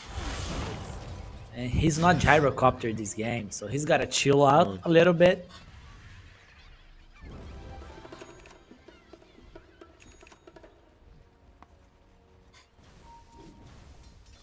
It's still top net worth low on Parker. So a bunch of last hits. I mean, 70 more than Woe, who will now skyrocket up with the Battle Fury being completed. A pretty good timing.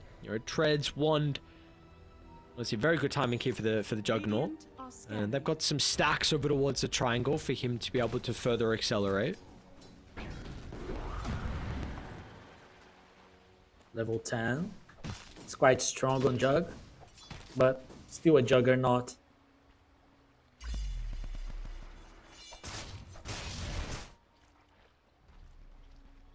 Oh, Blink Dagger on Slardar.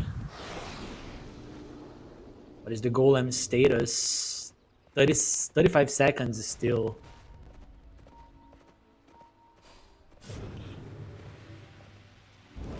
They're looking for a play through the portal, so what's showing around mid, but Ethereal is going to be able to find the deny.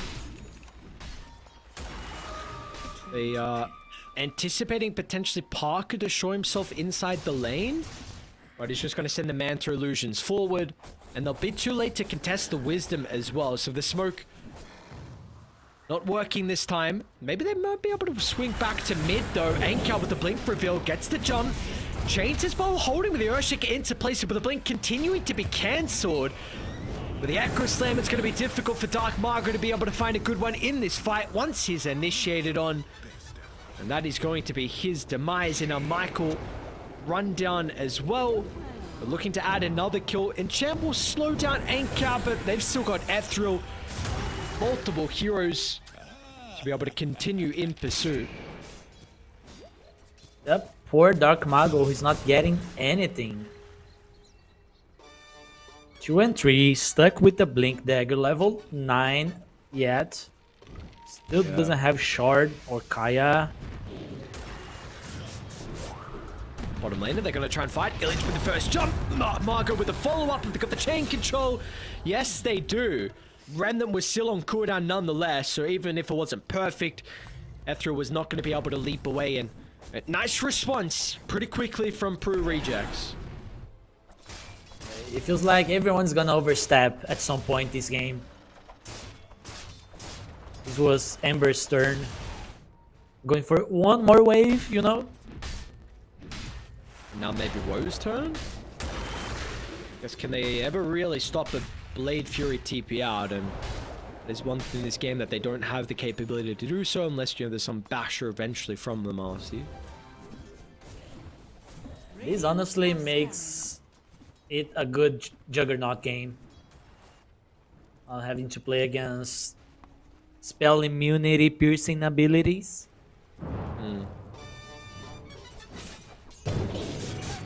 Yeah, just what makes it so much easier with where you can farm, right? Be much more aggressive across the map. It's definitely a big thing that we look at when you're considering like a good jug game. Good jug, good live stealer game as well.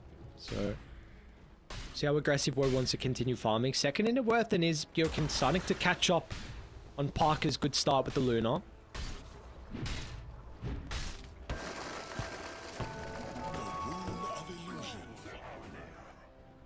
So they're farming to hit timings on Peru Rejects.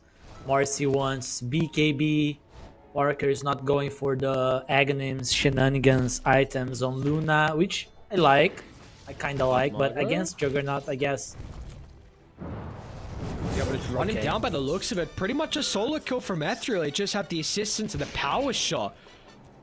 So this is a little bit frustrating here with the damage of a time build. Woe, meanwhile, does go down though. I mean, that's a massive kill. Illich, just with Matthew's assistance as well, able to find the jug. And the Centaur. Oh, true. Can't forget the Centaur as well, who will actually help to try and get the leap away, but Rock used. And they also have the vision onto Matthew, so they're going to be able to chase him down. Does drop a ward on his dying breath.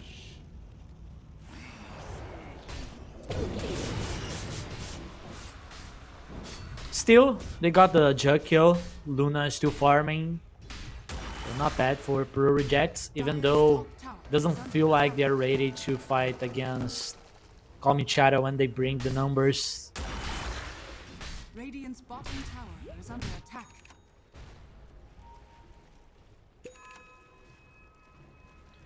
As the game goes on, how do you see the Slaughter providing value, mainly with the Corrosive Haze? Because this is something that can be, you know, incredible. Like if one team has Corrosive Haze 20 minus armor compared to the other, like it could just be, you know, game winning pretty much. Is this as big of a concern this game? It is, especially for a hero like Shaker. You can just pop BKB on Slaughter, get on top of Shaker, and right click him down. Even Luna, the later portions of the game when Jugger is able to man fight against Luna. So you just enable both Ember and the Juggernaut. And he's having a good game so far. Really all off. I mean, the net worth, even though it's just 1,000 from Kalmychata, I mean, really, the fact that it's so close is because Parker is so farmed. So he's going to have a butterfly at a pretty early timing. That's your bottom lane. Gets clipped by the ice path. Illich is a little bit too far away, though. I mean, if they got that stun, potentially, He would have had enough damage just with the unleash right clicks or the fleeting fury. Yeah, they lacked synergy a little bit. Ember had low mana. Top lane. Oh, Echo Slam with the beams as well. Parker. Nice read. Feeling like they've got the nuke and now Warlock's going to be ran down. They're going to be careful about the turnaround because they do have some heroes here. Shackle connecting onto two, but Parker's going to be able to stand strong, protected with the butterfly. Now with the fissure as well off the mark. Anka, nice sidestep. Well, they also now don't have any spells for Ethereal.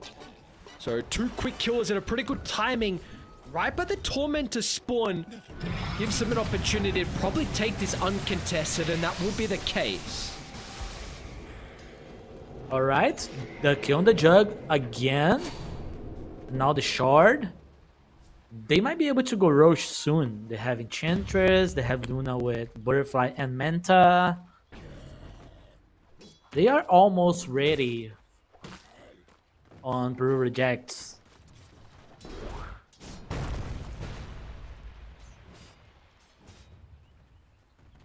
Again, Parker's net worth is insane. That's crazy.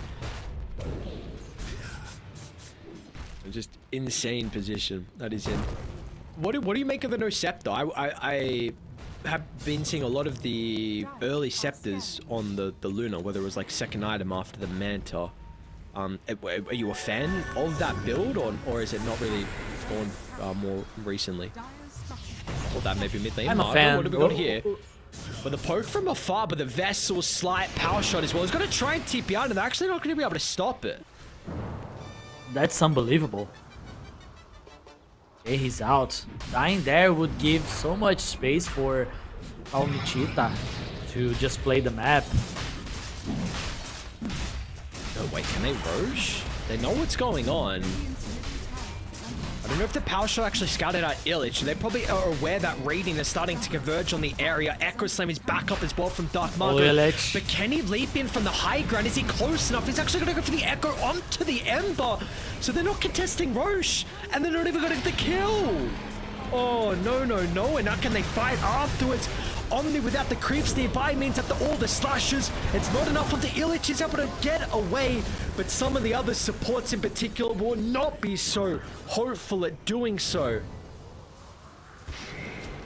Parker? Are they going to be able to run him down too? No way, dude. Parker, Atos up, caught outside the base, and he's going to be surrounded. All this net worth doesn't look like it's going to be enough. He's going to try and do his best, but they'll kite him into the trees. Red God snipes him with the power shot.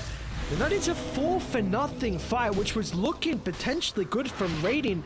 They just went for the Echo Slam and the Ember instead of going for the pit. They felt they had enough to stop the Ember there and to get the kill, but Kalmychata, they're playing like a team. They're being patient, they're buying time outside of the pitch. They know they have this Lorder to enable Jug to take Roshan. They just anything. Radiant's middle tower is under attack. And Peru Rejects, they are one game down. They know they are not allowed to make that much mistakes. They know their Luna is strong, but they still need to team fight properly. They only have this Shaker for team fighting. Has fallen. And if you're using Echo like that and not getting the kill, that means the rest of the fight is not gonna look good for you.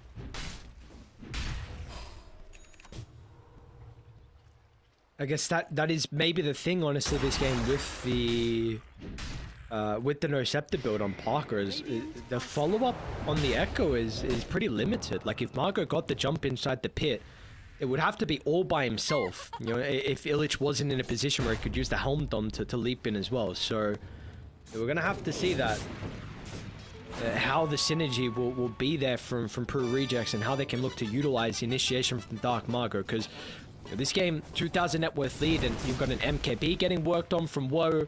Yeah, importantly, Slaughter as well, level 15, massive for him. He's got the Ag Shard, so he can really start to accelerate in his farm. And we already mentioned like how difficult it's going to be with the Slaughter late game. This hero scales very well. And he'll start to deal damage as the game goes. Radiant's bottom tower has fallen.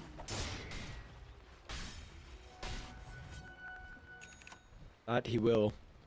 Dire's And let's see top what the tower is under attack. decision's going to be. Are we really poking high ground? Or are we maybe just trying to force them back, show some of the heroes here, get them back inside the base, which is pretty early on, so Earthshaker's going to be able to clear the full wave. Guy Kasha along with the Searing Signet's going to help out. And they don't really take the bait on Peru rejects. They're still going to play across the map, so continuing to farm. Yeah, Jug still wants to buy his next item. He's going for MKB. He almost has it. And he still has time. 1.4 minutes on the Aegis. No need to force anything. They're playing it safe. Dire's top tower is under attack. Arca? Okay, nice TP out. Very good read. 5 heroes converging on his location from all different directions. Meanwhile, mid lane actually looking for the hope onto Ethereal. They're going to be able to bring him down. Nice. Okay. Overplaying his hand there. Yeah. I mean, they tried that for like the whole game to stop this Ember Spirit. This time it worked. If that worked on Roshan too, it could have been different. Dire's middle tower is under attack. Barker is really strong. Has Satanic on top of the Butterfly. Structures are fortified. Level 20. Dire's middle tower is under attack. But he's alone in there. Both Marcy and Shaker are not that strong.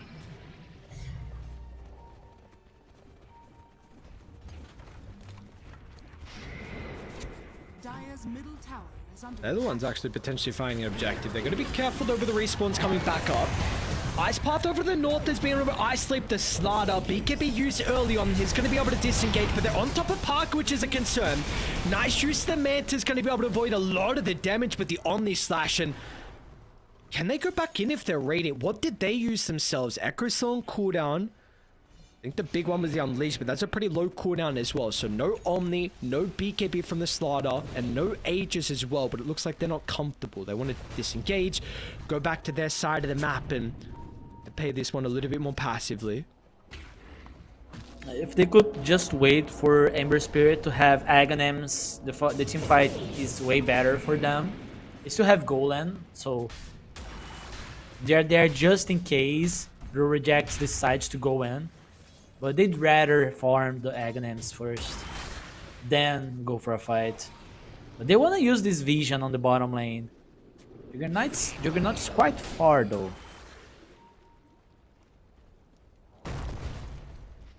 Fortunately, it's Dark Mago the one is under attack. cleaning up the bottom wave. Dire's top Yep. tower has fallen. No threat of them getting killed. Meanwhile, them being off the map means that T2 tower top goes down, and they're going to be missing a lot of creeps inside their base as well. So some net worth, experience not going their way. And a potential fight around mid. Oh, he actually remnants on top of the Earthshaker. Dire is starting to move to potentially protect Ethereal if it's required. They've dropped the ward. Both sides have. Playing the opposite side of the river. Dire's middle tower is under attack. Yeah, they knew the Jugger was on the bottom lane because he showed on the ward, so they played with that. They called the bluff. They keep cutting waves. Ethereal. Be careful They're here. going If high he pops ground. out, they might just... Yeah, they want to try and force him back. And these buildings are falling quick, and they're going to have to try and respond with the glyph. Will come through there. Now with the jump in as well. First stun, is there any follow-up? Eyes on with the Earthshaker if he wants to commit heavily. He won't do so, so Ethereal's still fine. And meanwhile, Illich is the one that's actually in trouble. Has to run away with the golden immunity. I want to go for Matthew, so sensing an opportunity to deal with an easy kill onto the Jakira, but it means they're clumped up. Dark Mago in with the combination. If they got the damage, Ethereal, he's not dead just yet, with the Ember dancing, and they're still going to be able to get him. Another remnant over the right side. Ethereal, he will be able to live. And meanwhile, now Parker, he's got no one here. Satanic is still there to work with. Manta as well to potentially help him get away from the chains, but Parker's got to be able to do it one against the world, and without any stuns, he's just going to be kited. It's only the Enchantress as the supporting class. Michael's going to step back over, but what hope does Michael have to assist his carry? Instead, he's just going to feed another kill, and that's going to be a 5-man wipe. And they lost, and they did not lose a single hero in that. It was just solid team fighting. Like, leaving Luna for later, Parker definitely felt like the final boss, but he's not strong enough, even though he's really strong. He's alone in there. As I said, Marcy and Shaker, they're not doing much in these team fights. Before dying, they need to at least take care of one of two heroes at least. Because Parker is overwhelmed.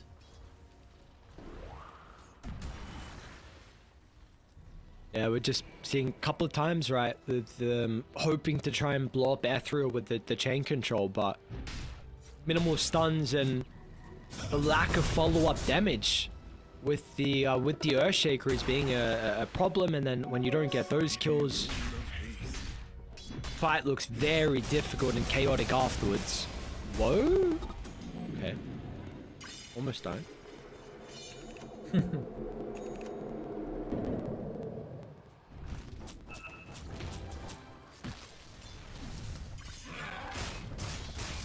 Rush is up. Lead from... Okay. It isn't. So let's see. Do you feel like, Raiden, we gotta contest this, right? Gotta get out of the base. Yeah, this situation is rough for them. They need to do something here. As for Kalmychata, they can just bait Peru rejects. They can start taking Roche, then smoke and force a fight, or go straight for the team fight.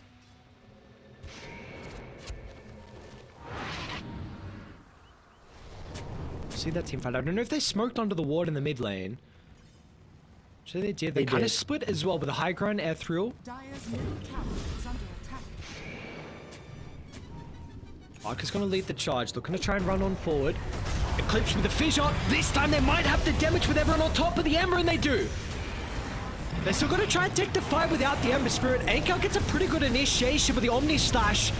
All or nothing onto Parker. Shackle's going to latch him up against a tree, but the Satanic already used, but Parker is fine. Parker is more than okay, and Kalmychata, they're the ones that are not. 4 heroes will be killed off. Dark Margot looking to try and catch up to Rare Gods. We'll be able to get the fissure, but it looks like everyone else is not trying to pursue one. Their eyes are going to be over towards Roshan. Yeah, and all it took was one good fight where you kill the Ember first, and he doesn't have buyback. Oh, nice Shackle. Are they going to end? Or are they trying? They just want... What do we want? 15 minutes, Luna lineup. Possibly? Whoa, they're going for it. No buyback on Jug. Wait, can they actually do this? I don't know if they can. Illich will be able to deal with the Wind Ranger who's got a buyback. The Embers come up shortly as well. They had to kill the barracks, which did give Glyph back for Dire to work with. So with that, full set of barracks, a buyback out of the Wind Ranger, and they will disengage. Can they get Roshan as well, though? They might be able to get Roshan.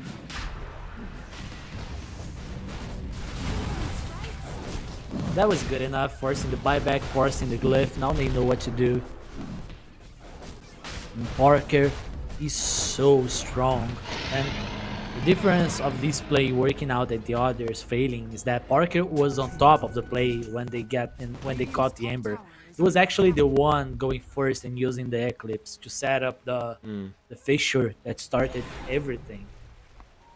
So they all need to go where Parker goes and follow his lead.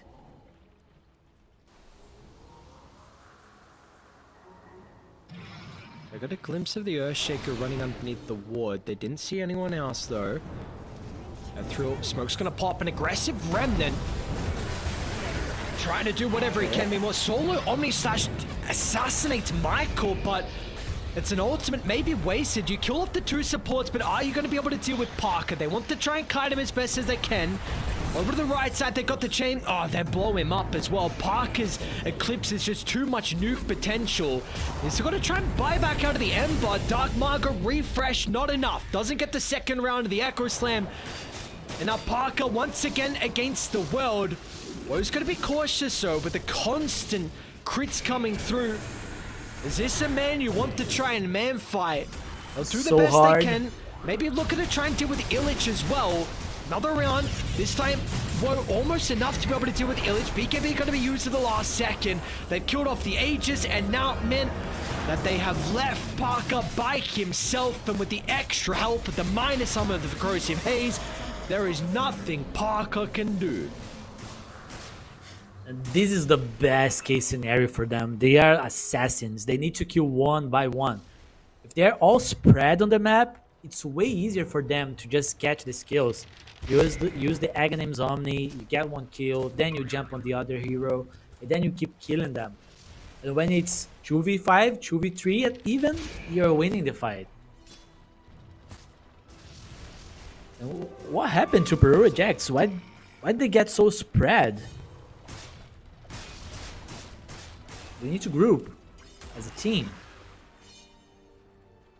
What they're doing, it's a costly mistake. You're potentially able to even up the objectives in the mid lane. Double catapult. Wowa's going to be able to move forward as well. They'll be able to stall the best they can with the Earthshaker along with the Glyph.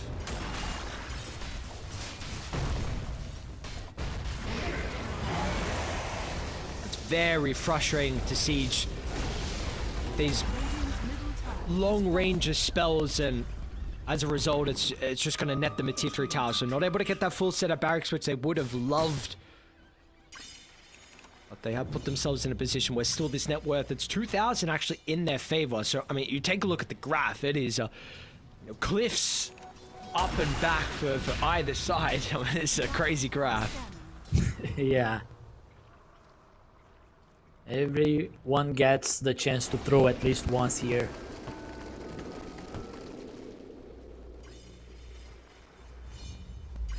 Kalmychata, let's see if yeah, where are they looking to go with this? Aggressive Remnant in from Ember? Able to rejoin the team. They're on the low ground, maybe not the position they ideally want to be in, and it's a blind jump as well, and Ankal's going to be off the mark. They're going to be able to deal with it to cure it. Meanwhile, Illich is evened at 1 for 1, and maybe adding a second as well with the Warlock going down. Jug is actually out of this team fight. He wants nothing to do with the Blade Fury TP. He has called it quits. Ethereal wanting to try and cut mid while he is running away. Jakiro had to buy back. The No Wind Ranger is on dieback cooldown, so long time until the respawn. So they want to force this and take advantage of that, as they should. It's gonna be a 5v4 team fight. They know Warlock doesn't have Golem. Never mind. Bro, that's so much damage with just the Swift Slash and the minus armor, the Corrosive Haze. Unfortunately, do they push top? They've got a full wave here. No, they will not. Okay, so they go onto the Enchantress, pretty much evening up the numbers. Means they won't want to get any objective damage. Yeah, no one has buyback, so you gotta play it safe and stay on the game. Parker still wants to have more items. He's going for Scotty, BKB. He's 25. They need to play for buybacks now. Yeah, against the Jug with the Healing Ward, I guess, and Warlock. I think it's a good item here. You tank it up.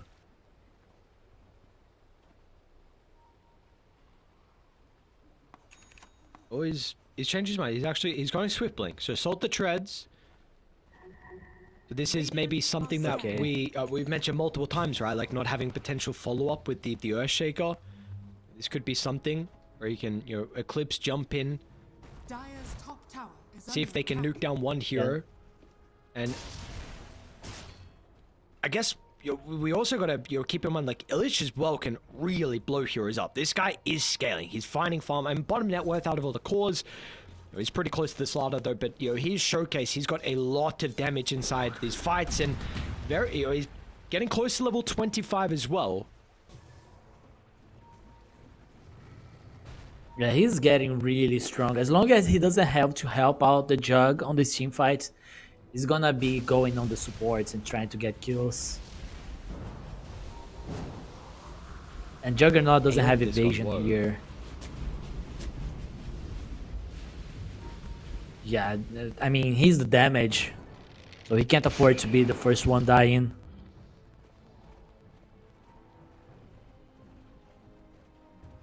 Interesting. This one's gonna be hype. See if with the positioning as well, they might run up the high ground and smoke might pop. That could be dangerous from them. Woe looking to try and pick the shield rune up. Fissure's gonna stop him from doing so. Enko jumped on the over the side. Team maybe not able to follow to protect him with a fissure placement, but that's not the case. Both sides weren't happy with this location inside the river, and they will disengage and look to go back. Dire have to deal with the creep wave that's assaulting their tier 2 tower, and Radiant as well back to farming momentarily. They need to calm down on Peru rejects. They could at least force the Aeon disc there, but the Fissure came a second too early. If he held it for a little longer, they could make Jug to get stuck on the river, and you force the Aeon disc to pop. Then you can build something out of it. But seeing the enemy and throwing Fissure right away shows that they are nervous. Matthew. To them. So going to be able to find the kill there. So that's a die back from what we saw previously. That's why he's dead for so long. 90 seconds without him. And Tormentor, they're going to look to try and get the objective. Juggernaut. Only one without the shard.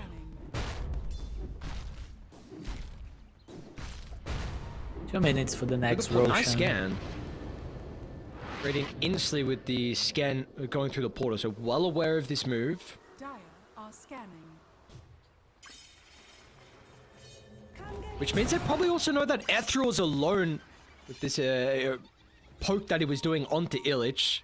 And Margo was TPing in, but Ethereal didn't stay around.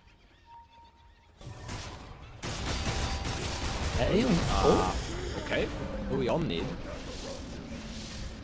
Doesn't have a TP. Okay, now he has it. That would have been really nice if he was able to pick up the gem as well and run away, but a little bit difficult with what he drops.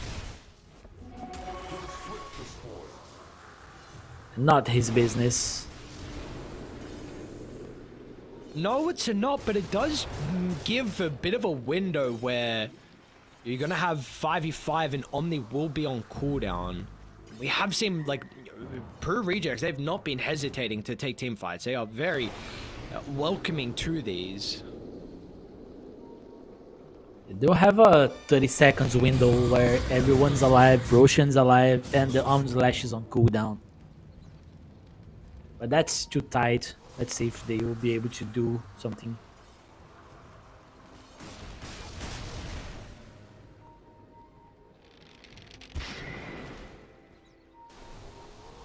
TP out of Ember? Okay. Let's make it. Oh, they're going to be able to get that perfect initiation. It's like, unfortunately, maybe the Warlock. The only person that's going to be sticking around, so a kill nonetheless, which is a pretty good timing with Roche about to be up, and you might be considering about buying back on the Warlock to force the fight. We'll see if they're able to scout. I mean, Roshan is up and they're not even going there yet, so they might be able to buy time for the Warlock. If the fight starts, he should buy back. Oh, aggressive jump in. Ethereal throw a stun, but meanwhile, the Earthshaker's just gone. They've lost Dark Margot, and they're going to lose Matthew as well. Dire start the fight with the numbers disadvantage, and Radiant weren't ready for it. Peru Rejects Thought they could play aggressive on the map, and they buy back on Dark Margot too, so forced maybe a little bit unnecessarily, and it's a big opening now for Kalmychata. And okay, our Shaker bought back, but that's a big loss Jump already. in, Ethereal.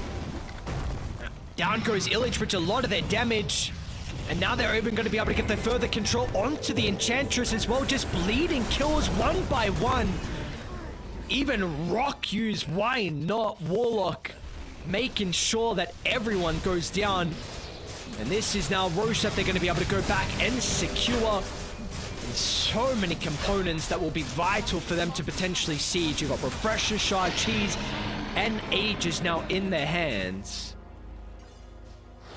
And it feels so costly for them to decide to buy back here to contest this Roshan. Oh, this is gonna hurt. So many things on this Roshan. Going high ground is not easy against a Kuro Shaker, but with the Aegis and Cheese, they definitely have an opening now. And Refresher Shard. Radiant's bottom tower is under attack. Radiant's mid lane. We'll set a barracks by looks like in the mid lane. Parker hasn't come back yet. Let's see what he wants to buy. Alright. Scepter queued up, and he does buy the point booster.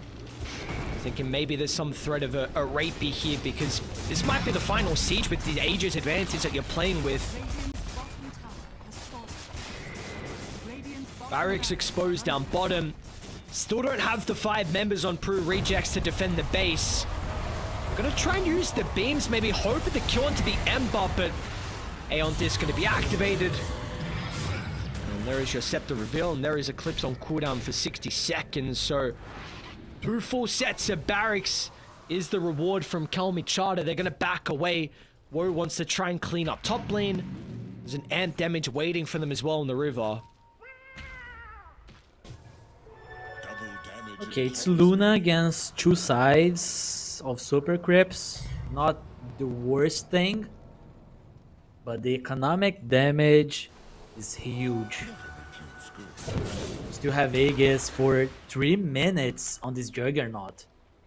They still have everything. They might have to fight against Megas on Peru Rejects if they don't lose the next team fight. How does it need to go differently for Peru Rejects at this fight? What do we need to see differently? They need to do what Kalmychata is doing, finding the backlines with the Aghanims on Luna, with Shaker. Going on Jugger with the Aegis is a waste of time. They need to somehow find this backline, find this Lordor maybe.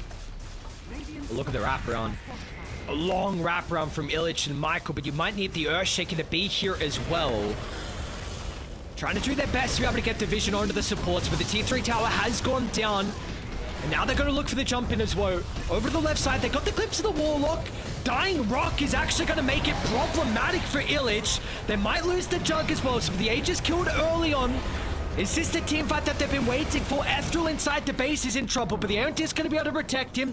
Gets actually Hurricane Piked out of the base as well, so makes it out of the defender's gate. Oh, Dark Marker with the leap of the high ground. He just got him before he was able to escape away, but the instant buyback Ethereal senses an opportunity for them to be able to close the game out, and Woe wants to make that the case as well, but the Omni Slash and moves over towards the creeps. Woe doesn't get lucky with the slashes and might be in some danger with the Ice Bath and the damage from Parker. Down goes Woe. He will look to buy back and rejoin by the outpost, and Parker needs to respect this. He's outside the base and he might be stuck. Uses the man to try and avoid as best as he can. Chasing him down, and they're going to be able to get the kill. He's got a buyback and will look to rejoin. Now, Kalmychata, how aggressive do you get? You committed heavily, and you're not really getting much out of this. Multiple buybacks, and an even exchange in the end. Parker. You have Eclipse. They're going back in. Ankel, what are we doing here? Low resource, and now Woe as well. Such a messy engagement. So many fights are breaking out simultaneously. They should be able to isolate the Enchantress. Parker wanted nothing to do with this. He was happy with getting the kill and saw the buybacks and the low resources. He had to duck and run into the base, but that meant that you will lose the Enchantress and now have a 3v5 very shortly. Radiant's top barracks has fallen. And no glyph. They'll get megas. Oh, Illich for the jump in. Looking for the kill from the Aker, but this is a difficult starter to bring down. They won't be able to do so with the Eclipse. And now Ethereal as well might die as well, but the beams are falling. But most importantly, Woe was locked onto Parker. No one was there to be able to tank up the slashes. And now Matthew as well, he's going to be run down. No Parker, no victory. They're going to the fountain. Dude, what? What was that crazy stuff? Okay. 1v2. Let's go, Marcy. Show them. Radiant's middle tower is under No Let's go to ulti Shaker up just shortly. yet. Just wasting He time. has echo. Don't kill the creeps, Marcy. Come on. has fallen. No refresher, which is a bit of a problem, but all the creeps are there, but it's going to dodge the second stun. Chain control and full up, not good enough. And now without that, I mean, they're at least going to be able to run into the Warlock by the looks of it. What was thinking about going back in, but the Swift Blink is still on cooldown. Illich is going to be able to leap away, but they got the golems and the creeps that might just run down the buildings. Oh no, You let's don't not wanna get ahead of risk ourselves it. just yet. Nobody has buyback. What a crazy ending. Radiant's ancient 50 minutes into the game, we might see a 60 minutes game here. Everyone's gonna respawn. Everyone has a 5 minutes cooldown on buyback. They might chill a little bit unless they find the perfect angle because they don't want to risk it. Every death here is crucial, so both of these teams, they are gonna be so careful now. Yeah, so insane. Such an This insane graphic fight. is insane. Yeah. 88 win probability at the moment for Dire. So what buybacks do we actually have coming up shortly? Because some were already used. So the Earthshaker is a big one that's going to be up in 20. And the Warlock as well will be up soon. Besides that, 8 buybacks were used in that big fight. My god. Everyone's matching buybacks.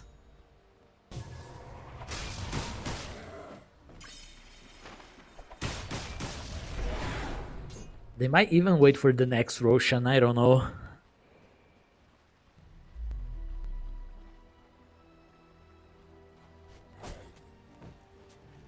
I mean, I'm everything biting with my that being said, nails. like, I'm nervous. yeah. Yeah, this is a crazy game.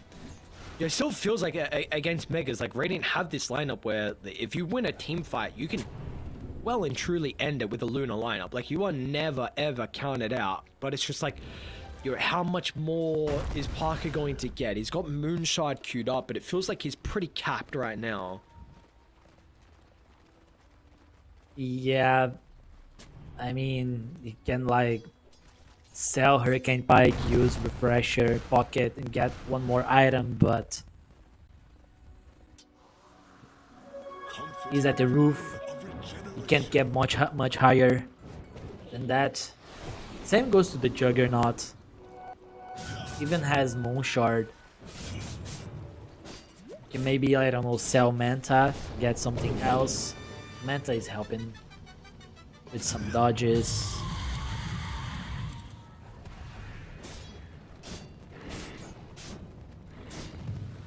That's right. I guess the next thing really is just under 7 minutes away for these teams to at least the carries to not be capped. That's that next big thing where they're going to get that T5 neutral item. They will smoke out of the base here from Peru Rejects. They had a high ground observer at the very south of the map. They'd be hoping that someone was going to continue farming this area. But Dai would just let the creeps continue to walk inside the base and use that as a bit of a bodyguard almost. You know, no one's farming. And you have an idea that something's going on. And they are continuing to play this very safe on their half of the map. So really wanting nothing to do with any fight. They're very aware of the buyback status, so any kill here is really important. And they have the Eclipse with throw, with the Marcy jumping, shaker spells. It's not hard to get one kill. If there's one hero spread on the map, separate of the team alone, they can get the kill. 1,000 last hits on the Luna. Oh my god. That's such a large number. Holy. Bro, I've not seen 1,000 last hits in a long time. I don't like it's insane actually. Only 54 minutes too. It's not like it's like really that long. These SA carries, they hate grips. They kill them all. And with that being said, though, Parker is also one of the carries that like really loves to fight. This guy is a very early brawler in regards to some of the SA carries. You compare him to like K1, for example. Definitely different play style. Yeah. He's a natural assassin. Yeah. Yeah, that is indeed.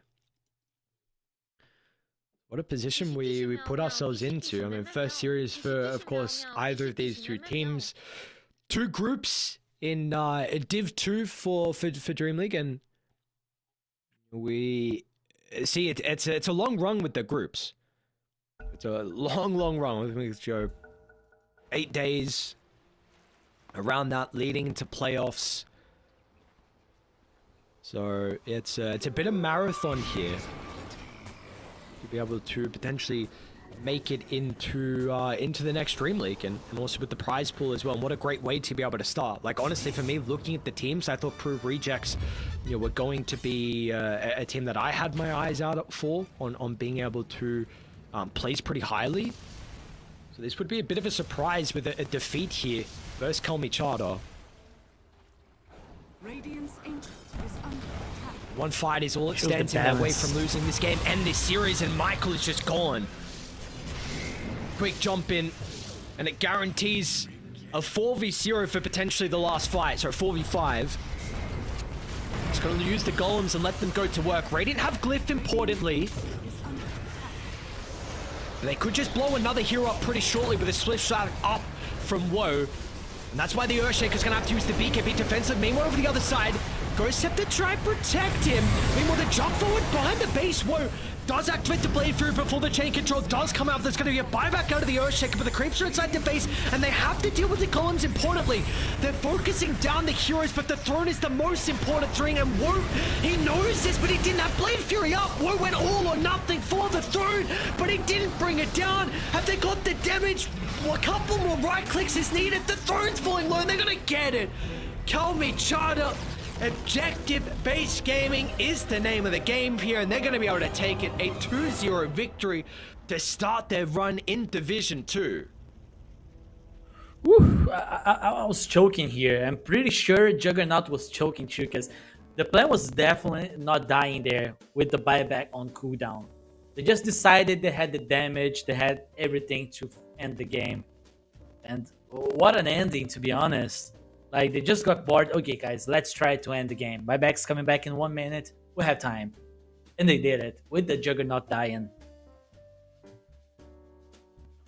Yeah, that they did indeed. I mean, crazy game though. Overall, like, a crazy position from them to be in. Finally, a game where I see Juggernaut win.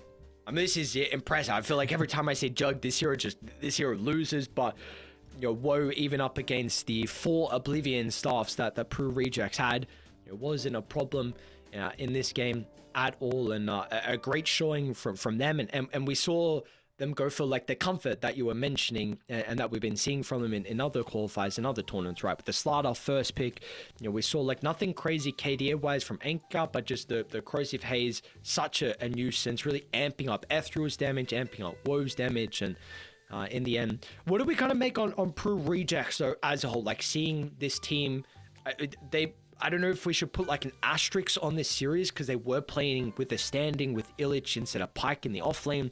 But what do you see their potential as through the later stages of the tournament? I mean, first of all, shout out to Kalmychata because they played really well. So Peru Rejects was not playing like a random mix. They were playing against a team that has the team synergy. We saw them making the right moves a lot of times. So Peru Rejects, of course, they have a lot to improve on that aspect, playing as a team, because we saw them going for decisions that just one guy wants to do something, but the other one wants to do something different. They want to approach the game from multiple point of visions, so they need to come up as a team a little bit more because they have the skills. They showed it. We saw them dominating the early game, building advantage, but they need to go together as five and do the right moves. This is what Kalmychata did on this game. So if they improve that, they definitely have potential to go far in this tournament. Okay. Well, we will see how they're going to be able to perform. Of course, it is very, very early days, and we got a long day of groups as well. What it's 7 days all up. So a full week is how long the group stage is going to be, into a long playoffs as well. So just the start for them and just the start for us on a journey here through DreamLeague Division 2 action. So for us on the Storm stream, we're going to be done for today.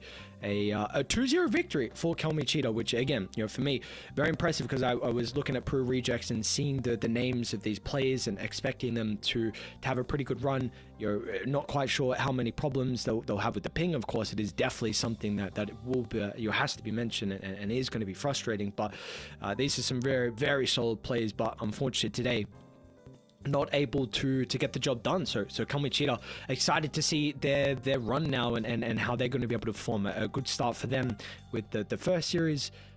But how are the other series looking as well? I'm just kind of taking a look. I think the mainstream might have their series still going on with Passion UA taking on Inner Circle. I believe they're on game 3, so I don't know if that one has started or not just yet. But yeah, for us on the Storm stream, we are going to be done for today. So appreciate everyone tuning in. Tomorrow we're going to have a longer day. We're going to have I think it's 8 series all up, I believe, instead of just the 5 that we have today so far. So yeah, for us, we're going to call it quits. I appreciate everyone tuning in. Thank you all for watching. Tomorrow we'll be back around in fact, it's going to be earlier on this stream. It's going to be a full, I think, 3.5 hours earlier.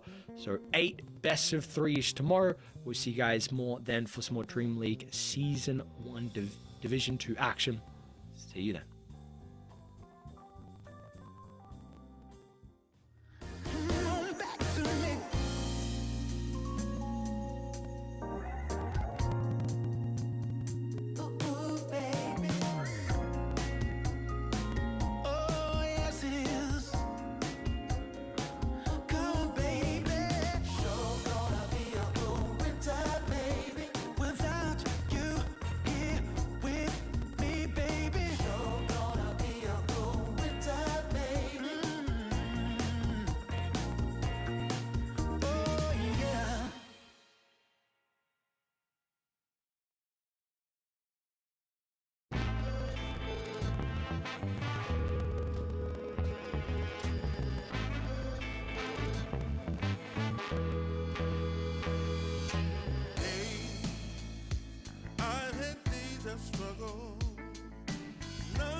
water.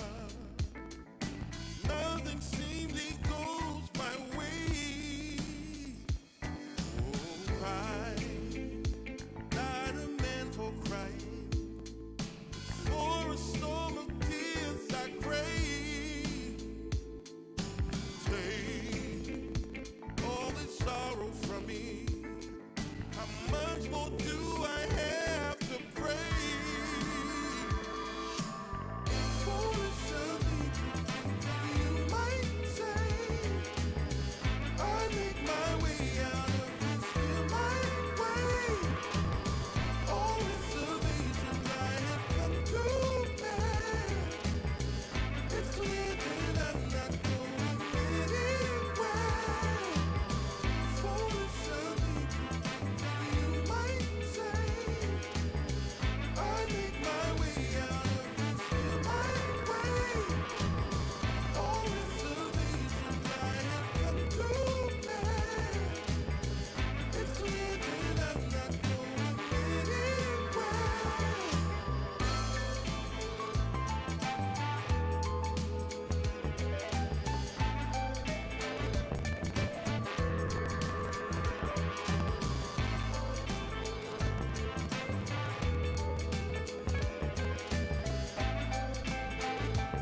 another ocean.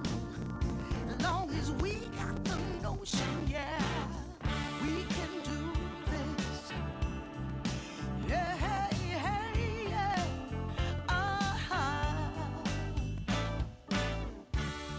Sometimes you just can't see your way through the dark. And sometimes you're deeply hurt by some innocent remark. Oh, well, I know that this too shall pass, though I don't know exactly how. Yeah, 'cause as long as we stand together, there's not a thing can stop us now. Oh, we can do this if we have to climb another mountain. 'Cause baby, who's counting now? We can do this if we have to cross another river. Got to stand and deliver now. We can do this. Hey, hey, hey, hey. Yeah, we can do this. We can do this. Woo, woo, woo, woo. We can do this.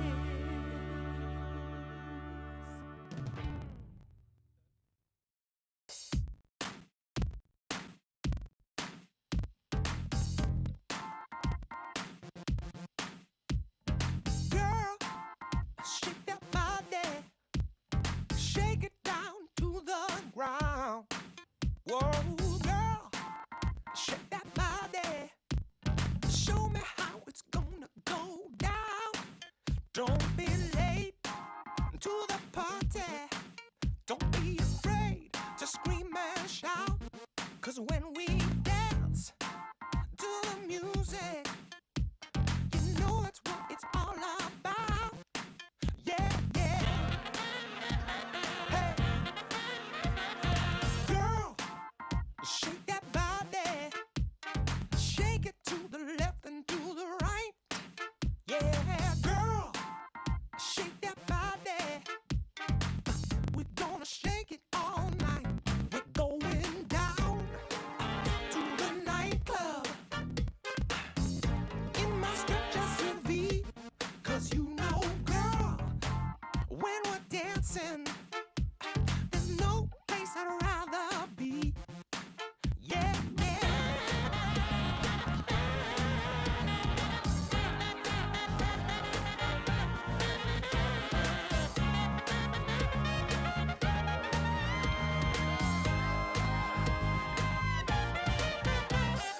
Girl, shake that body. Ooh, girl, shake that body. Yeah. Ooh, ooh, ooh, don't be late to the party. Don't be afraid to scream and shout. 'Cause when we dance, dance to the music, we're gonna know what it's all about. Hey, hey, girl, shake that body.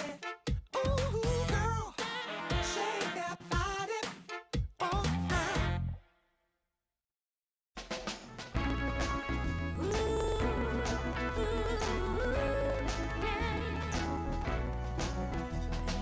Never been so happy like I am with you. You make me feel so good that I can't believe it's true. Yeah, yeah. I have to pinch myself once every day. Since I heard you say, baby, baby, wanna give you all of my love, give you all of my love, yeah, yeah. You know I feel so lucky just spending time with you, yeah, yeah.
I'm out